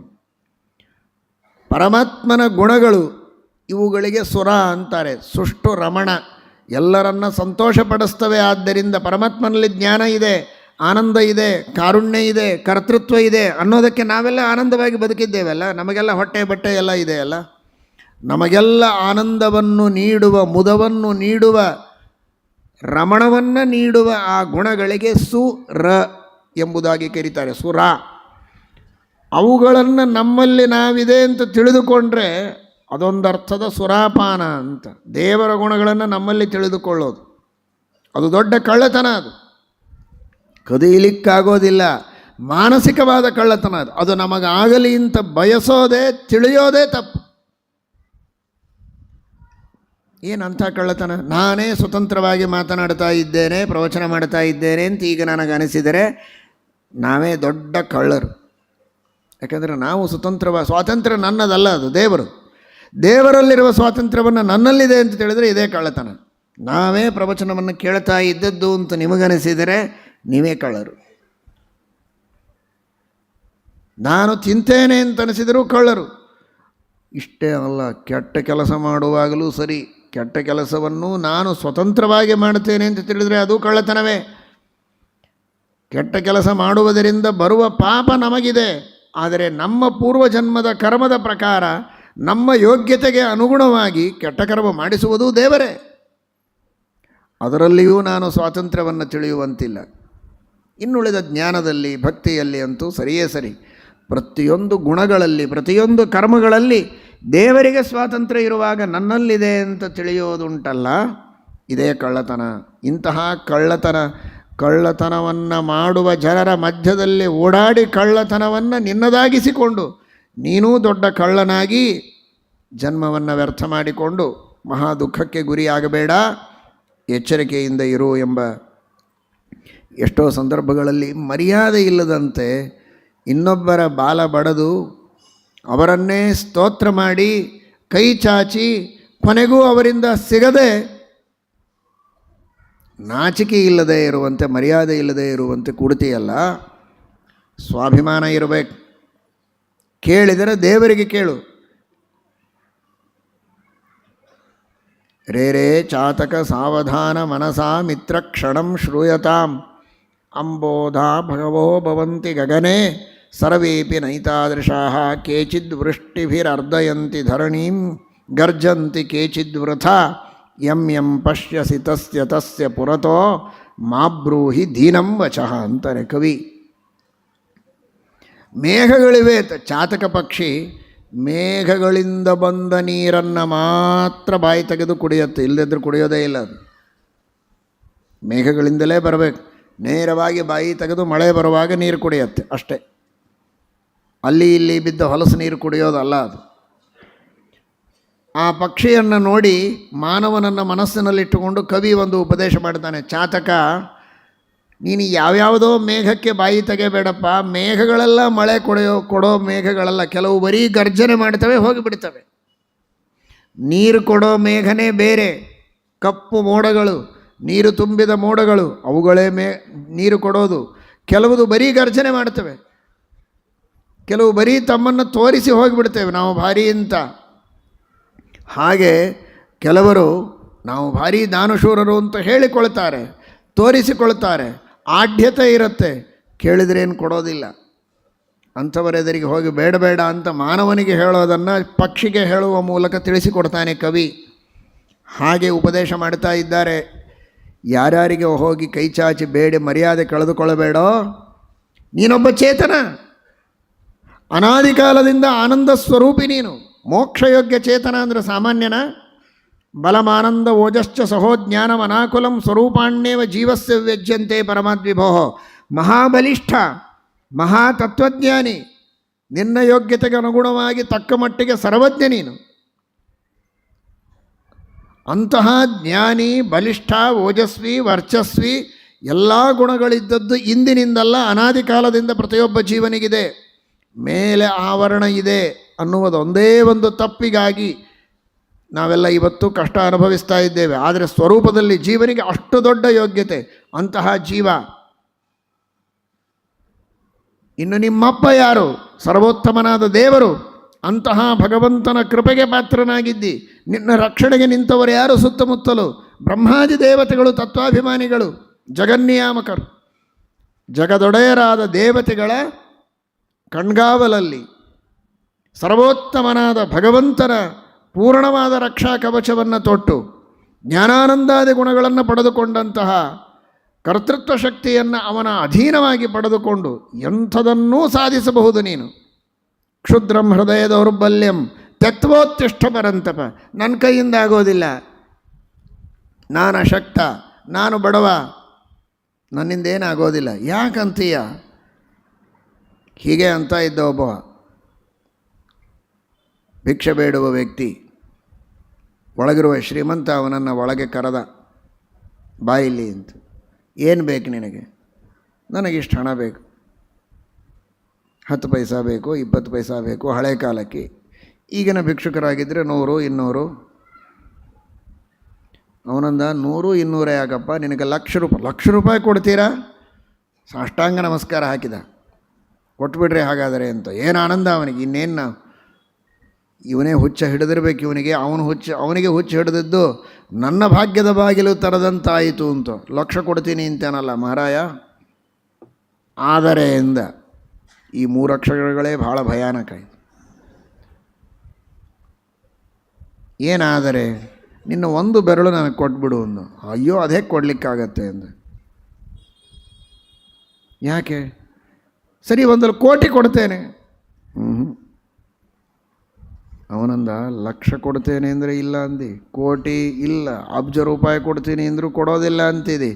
ಅಷ್ಟು ಬೆಲೆ ಬಾಳುವ ಒಂದು ಬೆರಳೇ ನಿನಗಿರಬೇಕಾದ್ರೆ ನಿನ್ನ ಕೈಗೆ ಎಷ್ಟು ಬೆಲೆ, ಕಾಲಿಗೆ ಎಷ್ಟು ಬೆಲೆ, ಹೃದಯಕ್ಕೆ ಎಷ್ಟು ಬೆಲೆ, ತಲೆಗೆ ಎಷ್ಟು ಬೆಲೆ? ಇಂತಹ ಅಮೂಲ್ಯವಾದ ಶರೀರವನ್ನು ಪಡೆದುಕೊಂಡು ಚೆನ್ನಾಗಿ ದುಡಿದು ಹಣ ತೆಗೆದುಕೊಳ್ಳೋದು ಬಿಟ್ಟು ಭಿಕ್ಷೆ ಆಗಿಬಿಡ್ತೀಯೋ? ದೇವರು ಕೊಟ್ಟ ಶರೀರವೇ ದೊಡ್ಡ ಸಂಪತ್ತು. ಶ್ರೀಮದ್ ಭಾಗವತದಲ್ಲಿ ಬರ್ತದೆ, ಶ್ರೀಮದ್ ಆಚಾರ್ಯರು ತಿಳಿಸ್ತಾರೆ ಭಾಗವತದ ತಾತ್ಪರ್ಯದಲ್ಲಿ, ನಮ್ಮ ಶರೀರಕ್ಕೆ ಅಭಿಮಾನಿ ದೇವತೆ ಯಾರು ಗೊತ್ತಾ? ಕುಬೇರ. ಯಾಕೆ ಅಂದರೆ ಈ ಸಂಪತ್ತಿನ ಅಭಿಮಾನಿ ದೇವತೆ ಅವನು ಕುಬೇರ. ಆದರೆ ಅದೇ ಕುಬೇರನನ್ನು ಶರೀರಾಭಿಮಾನಿ ದೇವತೆ ಅಂತ ಶ್ರೀಮದ್ ಆನಂದ ತೀರ್ಥ ಭಗವತ್ಪಾದಾಚಾರ್ಯರು ಹೇಳ್ತಾರೆ ಪ್ರಮಾಣ ಪುರಸ್ಸರವಾಗಿ. ಯಾಕೆ ಅಂದರೆ ಈ ಶರೀರವೇ ಬಹಳ ದೊಡ್ಡ ಸಂಪತ್ತು ಅಂತ. ಹೀಗಾಗಿ ಇನ್ಯಾವುದೋ ಸಂಪತ್ತಿಗೆ ಮಾತ್ರ ಕುಬೇರ ಅಭಿಮಾನಿಯಲ್ಲ, ನಮ್ಮ ಶರೀರವೆಂಬ ಸಂಪತ್ತಿಗೂ ಕುಬೇರನೇ ಅಭಿಮಾನಿ. ಇದೊಂದು ದೊಡ್ಡ ಸಂಪತ್ತು ಅಂತ ಶಾಸ್ತ್ರ ಹೇಳಿದೆ. ಅಂತಹ ದೊಡ್ಡ ಸಂಪತ್ತು ನಿನಗಿರುವಾಗ ಆ ಸಂಪತ್ತು ಕೊಟ್ಟ ದೇವರು ಯಾವ ದಾರಿಯಲ್ಲಿ ಆ ಸಂಪತ್ತನ್ನು ವಿನಿಯೋಗ ಮಾಡಬೇಕು ಅಂತ ಹೇಳುವುದಕ್ಕೆ ದೊಡ್ಡ ಪ್ಲ್ಯಾನ್ ಕೊಟ್ಟಿದ್ದಾನೆ. ಕೆಲವರೆಲ್ಲ ದುಡ್ಡು ಕೊಟ್ಟು ಬಿಡ್ತಾರೆ, ಏನಾದರೂ ಮಾಡ್ಕೊಂಡು ಹೋಗಪ್ಪ, ಏನು ಬೇಕು ನಿನಗೆ, ದುಡ್ಡು ಬೇಕಾ ತಗೋ ಹೋಗು. ಆದರೆ ನಿಜವಾದ ಒಬ್ಬ ಸಮಾಜದ ಬಗ್ಗೆ ಪ್ರೀತಿ ಇರುವ ವ್ಯಕ್ತಿ ಅಷ್ಟೇ ಮಾಡೋದಿಲ್ಲ. ಆ ಹಣದ ಉಪಯೋಗ ಹೇಗೆ ಮಾಡ್ಕೋಬೇಕು, ಹೇಗೆ ಉಪಯೋಗ ಮಾಡಿಕೊಂಡ್ರೆ ಸ್ವಲ್ಪ ಹಣದಲ್ಲಿ ಹೆಚ್ಚು ಪದಾರ್ಥಗಳನ್ನು ನೀನು ತಗೊಳ್ಬಹುದು, ಅಥವಾ ಇದೇ ಹಣದಿಂದ ನೀನು ಒಳ್ಳೆಯ ಉದ್ಯೋಗ ಹೇಗೆ ಪಡೆದುಕೊಳ್ಬಹುದು, ಬಿಸ್ನೆಸ್ ಹೇಗೆ ಮಾಡ್ಬೋದು, ಹೇಗೆ ನೀನು ಮೇಲೆ ಬರ್ಬೋದು, ಒಂದು ದಾರಿ ತೋರಿಸ್ಕೊಡ್ತಾರಲ್ವೋ. ಹಾಗೆ ಪರಮಾತ್ಮ ಬರೀ ಈ ದೇಹ, ಮನಸ್ಸು, ಇಂದ್ರಿಯಗಳು ಎಂಬ ಸಂಪತ್ತನ್ನಷ್ಟೇ ನಮಗೆ ಕೊಟ್ಟಿಲ್ಲ, ಈ ಸಂಪತ್ತಿನ ನಿಯಾಮಕರಾದಂತಹ ದೇವತೆಗಳನ್ನು ಕೊಟ್ಟಿದ್ದಾನೆ. ಬರೀ ದೇವತೆಗಳನ್ನಷ್ಟೇ ಕೊಟ್ಟಿಲ್ಲ, ಆ ಸಂಪತ್ತು ಕೊಟ್ಟ, ದೇವತೆಗಳನ್ನು ಕೊಟ್ಟ, ಅದನ್ನು ಉಪಯೋಗ ಮಾಡುವ ರೀತಿ ನೀತಿಗಳು ಹೇಗೆ ಅಂತ ತಿಳಿಸುವುದಕ್ಕೆ ಒಂದು ಸಂದೇಶವನ್ನು ಕೊಟ್ಟ. ಆ ಸಂದೇಶವನ್ನು 4 ಸಾಲಿನ ವಾಟ್ಸಾಪ್ ಮೆಸೇಜಲ್ಲಿ ಕೊಟ್ಟಿಲ್ಲ, 1,00,000 ಶ್ಲೋಕಗಳ ಮಹಾಭಾರತದಲ್ಲಿ ಕೊಟ್ಟಿದ್ದಾನೆ, 18,000 ಶ್ಲೋಕಗಳ ಶ್ರೀಮದ್ ಭಾಗವತದಲ್ಲಿ ಕೊಟ್ಟಿದ್ದಾನೆ, ಅನಂತ ವೇದಗಳಲ್ಲಿ ಕೊಟ್ಟಿದ್ದಾನೆ. ಯಾರು ಇಷ್ಟು ಪ್ರೀತಿಯನ್ನು ಮಾಡುವವರಿದ್ದಾರೆ? ಇಂತಹ ದೊಡ್ಡ ಸಂದೇಶವನ್ನು ಕೊಡುವವರು ಯಾರಿದ್ದಾರೆ? ಇಷ್ಟು ದೊಡ್ಡ ಮಾರ್ಗದರ್ಶನವನ್ನು ಮಾಡುವವರು ಯಾರಿದ್ದಾರೆ? ನಿನಗೆ ಕೊಟ್ಟ ಸಂಪತ್ತಿನಿಂದ, ಇದೇ ಶರೀರದಿಂದ ಒಂದೇ ಒಂದು ಲಾಸ್ ಇಲ್ಲ ಕಂಪನಿಗೆ. ಪ್ರಾಫಿಟ್ಟೇ, ದುಃಖನೇ ಇಲ್ಲ, ಬರೀ ಸುಖ ಸುಖ ಸುಖ. ಅಂತಹ ಮೋಕ್ಷವನ್ನು ಪಡೆಯಬಹುದು ಇಷ್ಟೇ ಸಂಪತ್ತಿನ ಮೇಲೆ, ಇದೇ ಮನಸ್ಸಿನಿಂದ, ಇದೇ ಇಂದ್ರಿಯಗಳಿಂದ, ಇದೇ ಶಾಸ್ತ್ರಗಳಿಂದ, ಇದೇ ಗುರುಗಳಿಂದ. ಆದರೆ ಅದರ ಕ್ರಮ ಹೀಗಿದೆ ಅಂತ ತಿಳಿಸಿಕೊಟ್ಟ. ಅಂತಹ ದೇವರಿಗೆ ಹೋಗಿ ಕೈ ಚಾಚೋದು ಬಿಟ್ಟು ಯಾರ್ಯಾರಿಗೋ ಧನದುಃಖಸ್ಮಾತ್ ಭಜಂತಿ ಕವಯೋ ಧನ ದುರ್ಮದಾಂಧಾನ್, ಅದನ್ನೇ ಬೇರೆ ಭಾಷೆಯಲ್ಲಿ ತಿಳಿಸಿಕೊಡ್ತಾರೆ. ಯಾವತ್ಪರಾದ ಪ್ರತಿಲಬ್ಧ ಕಾಮಃ ಪಾರಕ್ಯ ದೃಷ್ಟಿರ್ಲಭತೇವ ಮಾನಂ.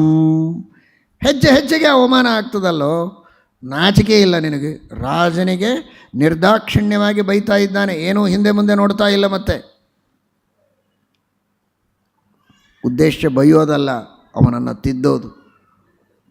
ಒಬ್ಬರು ನಮ್ಮನ್ನು ಬೈತಾರೆ, ನಿಂದೆ ಮಾಡ್ತಾರೆ ಅಂದರೆ ಸಂತೋಷ ಪಡಬೇಕು.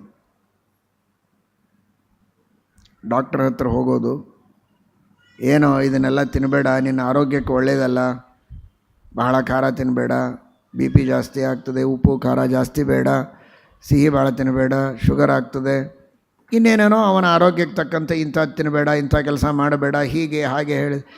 ಏನು ಈ ಡಾಕ್ಟ್ರೇ ಸರಿ ಇಲ್ಲ, ಬರೀ ಅದು ಬೇಡ ಇದು ಬೇಡ. ಇನ್ನೊಬ್ಬ ಡಾಕ್ಟ್ರ್ ಹತ್ರ ಹೋಗಿ ಅಷ್ಟೇ, ಬೇಕಾದಷ್ಟು ಸಾಲು. ಅವರು ಬಂದ ತಕ್ಷಣ ನಿನಗೇನು ಅನ್ನಿಸ್ತದಪ್ಪ, ಏನು ತಿನ್ಬೇಕು ಅನ್ನಿಸ್ತದೆ? ಸಿಹಿ ತಿನ್ನಬೇಕು. ನಿನಗೆ ಎಷ್ಟು ಬೇಕೋ ಅಷ್ಟು ತಿನ್ನು. ಶುಗರ್ ಎಷ್ಟಿದೆ? 600. ಹೌದಾ? ಭಾಳ ಒಳ್ಳೆಯದಿದೆ. ಆರೋಗ್ಯಕ್ಕೆ 600 ಅನ್ನುವ ಸಂಖ್ಯೆ ಬಹಳ ಒಳ್ಳೆಯದು. ಅಷ್ಟು ಹೇಳಿಬಿಟ್ರೆ ಅವನಿಗೆ ಖುಷಿ ಆಗ್ತದೆ. ಅದು ಸರಿಯಾ? ನನಗೆ ಬೇಕಾದದ್ದನ್ನು ಹೇಳ್ತಾನೆ ಅಂದರೆ ಆ ವೈದ್ಯ ಒಳ್ಳೆಯವನಲ್ಲ. ನನಗೆ ಯಾವುದು ಹಿತ ಅದನ್ನು ಹೇಳುವ ವೈದ್ಯ ಉತ್ತಮ. ಹಿತಂ ಮನೋಹಾರಿ ಚ ದುರ್ಲಭಂ ವಚಃ. ಹಿತ ಆಗಿರಬೇಕು, ನನಗೆ ಬಹಳ ಪ್ರಿಯವಾಗಿರಬೇಕು. ಬಹಳ ಕಷ್ಟ, ನನಗೆ ಪ್ರಿಯವಾಗಿದ್ದರೆ ಅದು ಅಹಿತವಾಗಿರ್ತದೆ, ಹಿತವಾಗಿದ್ದರೆ ನನಗೆ ಅಪ್ರಿಯವಾಗಿರುತ್ತದೆ. ಹಿತವೂ ಆಗಿ ಪ್ರಿಯವೂ ಆಗಿರೋದು ಬಹಳ ಅಪರೂಪ.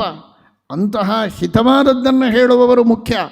ಹಾಗಾಗಿ ಯಾರು ಬೈತಾರೆ, ನಿಂದೆ ಮಾಡ್ತಾರೆ, ತಪ್ಪನ್ನು ತಿದ್ದಿ ತೋರಿಸ್ತಾರೆ, ಅವರು ಪ್ರಾಮಾಣಿಕ ವೈದ್ಯರಿದ್ದಂತೆ. ವೈದ್ಯರು ದೇಹದ ರೋಗವನ್ನು ಕಳೆದರೆ, ನಮ್ಮನ್ನು ಬೈಯುವ ನಿಂದಿಸುವ ಹಿರಿಯರು, ತಂದೆ ತಾಯಿ, ಗುರುಗಳು, ಹಿತೈಷಿಗಳು, ಆತ್ಮೀಯರು, ಅವರೆಲ್ಲ ಉತ್ತಮ ವೈದ್ಯರಿದ್ದಂತೆ. ಅವರು ನಮ್ಮ ದೋಷಗಳನ್ನು ಹೇಳ್ತಾರೆ ಅಂದರೆ ಕಿವಿಗೊಟ್ಟು ಕೇಳಿ ತಿದ್ದಿಕೊಳ್ಳುವ ಪ್ರಯತ್ನ ಮಾಡಬೇಕೇ ಹೊರತು ನೀನ್ಯಾವನೋ ನನಗೆ ಹೇಳುವವನು, ಸಾಯಿ, ರೋಗದಿಂದ ಒದ್ದಾಡಿ ಸಾಯಿ ಅಂತಾನೆ. ವೈದ್ಯರಿಗೆ ಹೋಗಿ ನೀನ್ಯಾವನೋ, ಬಂದ್ಯಾಕೆ ನನ್ನ ಹತ್ರ? ಇಷ್ಟೇ ತಾನೇ ಅವನ ಉತ್ತರ. ಇದೇ ಉತ್ತರವನ್ನು ಶಾಸ್ತ್ರ ನಮಗೆ ಹೇಳುತ್ತೆ. ಹಾಗಾಗಿ ನಿರ್ದಾಕ್ಷಿಣ್ಯವಾಗಿ ಬೈಯುವವರಿರಬೇಕು. ಈ ರೀತಿ ಉಪದೇಶಗಳನ್ನು ನಾನಾ ರೀತಿಯಿಂದ ಮಾಡ್ತಾನೆ. ಕೊನೆಗೆ ಹೇಳ್ತಾನೆ, ಅನೇಕ ವಿಚಾರಗಳಿವೆ. ಮನಸ್ವಿನೋ ನಿರ್ಜಿತ ದಿಗ್ಗಜೇಂದ್ರಾಹ ಮಮೇತಿ ಸರ್ವೇ ಭುವಿ ಬದ್ಧ ವೈರಾಹ ಮೃಧೇಶೈರನ್ನತು ತದ್ವ್ರಜಂತಿ ಯನ್ಯಸ್ತದಂಡೋ ಗತ ವೈರೋಭಿಯಾತಿ. ನೀವೆಲ್ಲ ರಾಜರು ಈ ರಾಜ್ಯ ನನ್ನದು, ಈ ರಾಜ್ಯ ನನ್ನದು ಅಂತ ಒಬ್ಬರೊಬ್ಬರು ಜಗಳ ಆಡ್ತೀರಲ್ಲ, ಇದು ನನ್ನ ಭೂಮಿ, ಇದು ನನ್ನ ರಾಜ್ಯ ಅಂತ ಹೋರಾಟ ಮಾಡ್ತೀರಿ. ಕೊನೆಗೆ ಆ ರಣರಂಗದಲ್ಲಿ ಮೃತ್ಯು ಶಯ್ಯೆಯಲ್ಲಿ ಮಲಗಿ ಬಿಡ್ತೀರ. ಯಾರದು ಭೂಮಿ? ಭೂಮಿ ಹಾಗೇ ಉಳಿತದೆ, ನೀವು ಮೇಲೆ ಹೋಗ್ತೀರಷ್ಟೇ. ಆದರೆ ಯಾರು ವಿರಕ್ತರು, ಯಾರು ಭಗವಂತನ ಪಾದದಲ್ಲಿ ಆಸಕ್ತರು, ಜ್ಞಾನವನ್ನು ಪಡೆದವರು, ಮೋಕ್ಷ ಸಾಧನೆಯನ್ನು ಮಾಡಿದವರು, ಅವರು ಮಾತ್ರ ತಮ್ಮ ಗುರಿಯನ್ನು ಶಾಶ್ವತವಾಗಿ ತಲುಪ್ತಾರೆ. ಎಂದಿಗೂ ಅವರು ಹೊಂದಿದ ಸ್ಥಾನದಿಂದ ಅವರನ್ನು ಆಚೆ ಈಚೆ ಸರಿಸುವವರಿರೋದಿಲ್ಲ. ಯದ್ಗತ್ವ ನ ನಿವರ್ತಂತೆ ತದ್ಧಾಮ ಪರಮಮ್ಮಮ. ಯಾವ ಭಗವಂತನ ಸ್ಥಾನವನ್ನು ಹೊಂದಿದ ಮೇಲೆ ಮತ್ತೆ ಮರಳಿ ಬರುವ ಭಯ ಇಲ್ಲ. ಸ್ಥಿರವಾದ ಸ್ಥಾನವನ್ನು ಹೊಂದುತ್ತಾರೆ, ಅವಿರತವಾದ ಸುಖವನ್ನು ಅನುಭವಿಸ್ತಾರೆ. ಭೋಗ ಬೇಡ ಅಂತ ಬಿಟ್ಟವರು ಅನಂತ ಕಾಲದವರೆಗೆ ಭೋಗವನ್ನು ಮಾಡ್ತಾರೆ, ಸುಖವನ್ನು ಅನುಭವಿಸ್ತಾರೆ. ಭೋಗವೇ ಬೇಕು ಅಂತ ಬಯಸಿ ಅದಕ್ಕಾಗಿ ಹೋರಾಟ ಮಾಡಿದವರು ನೆಲವನ್ನು ಕಚ್ಚಿ ಮಣ್ಣು ಪಾಲಾಗ್ತಾರೆ. ಯಾವುದನ್ನು ಆರಿಸಿಕೊಳ್ತೀಯ, ನೀನೇ ನೋಡಿಕೋ ಅಂತಾನೆ. ಆ ರೀತಿ ಅವನಿಗೆ ಉಪದೇಶ ಮಾಡಿದಾಗ ರಘುಗಣರಾಜನಿಗೆ ಬಹಳಷ್ಟು ಸಂತೋಷ ಆಗಿ ಜ್ಞಾನೋದಯವಾಗಿ ಪ್ರಣಾಮವನ್ನು ಮಾಡ್ತಾನೆ. ತನ್ನ ಭಾಗ್ಯವನ್ನು ಸ್ಮರಣೆ ಮಾಡ್ತಾನೆ. ಇಂಥವರು ಸಿಕ್ಕರಲ್ಲ ಉಪದೇಶ ಮಾಡೋದಕ್ಕೆ, ನನಗೆ ಸಾಕು ಅಂತ.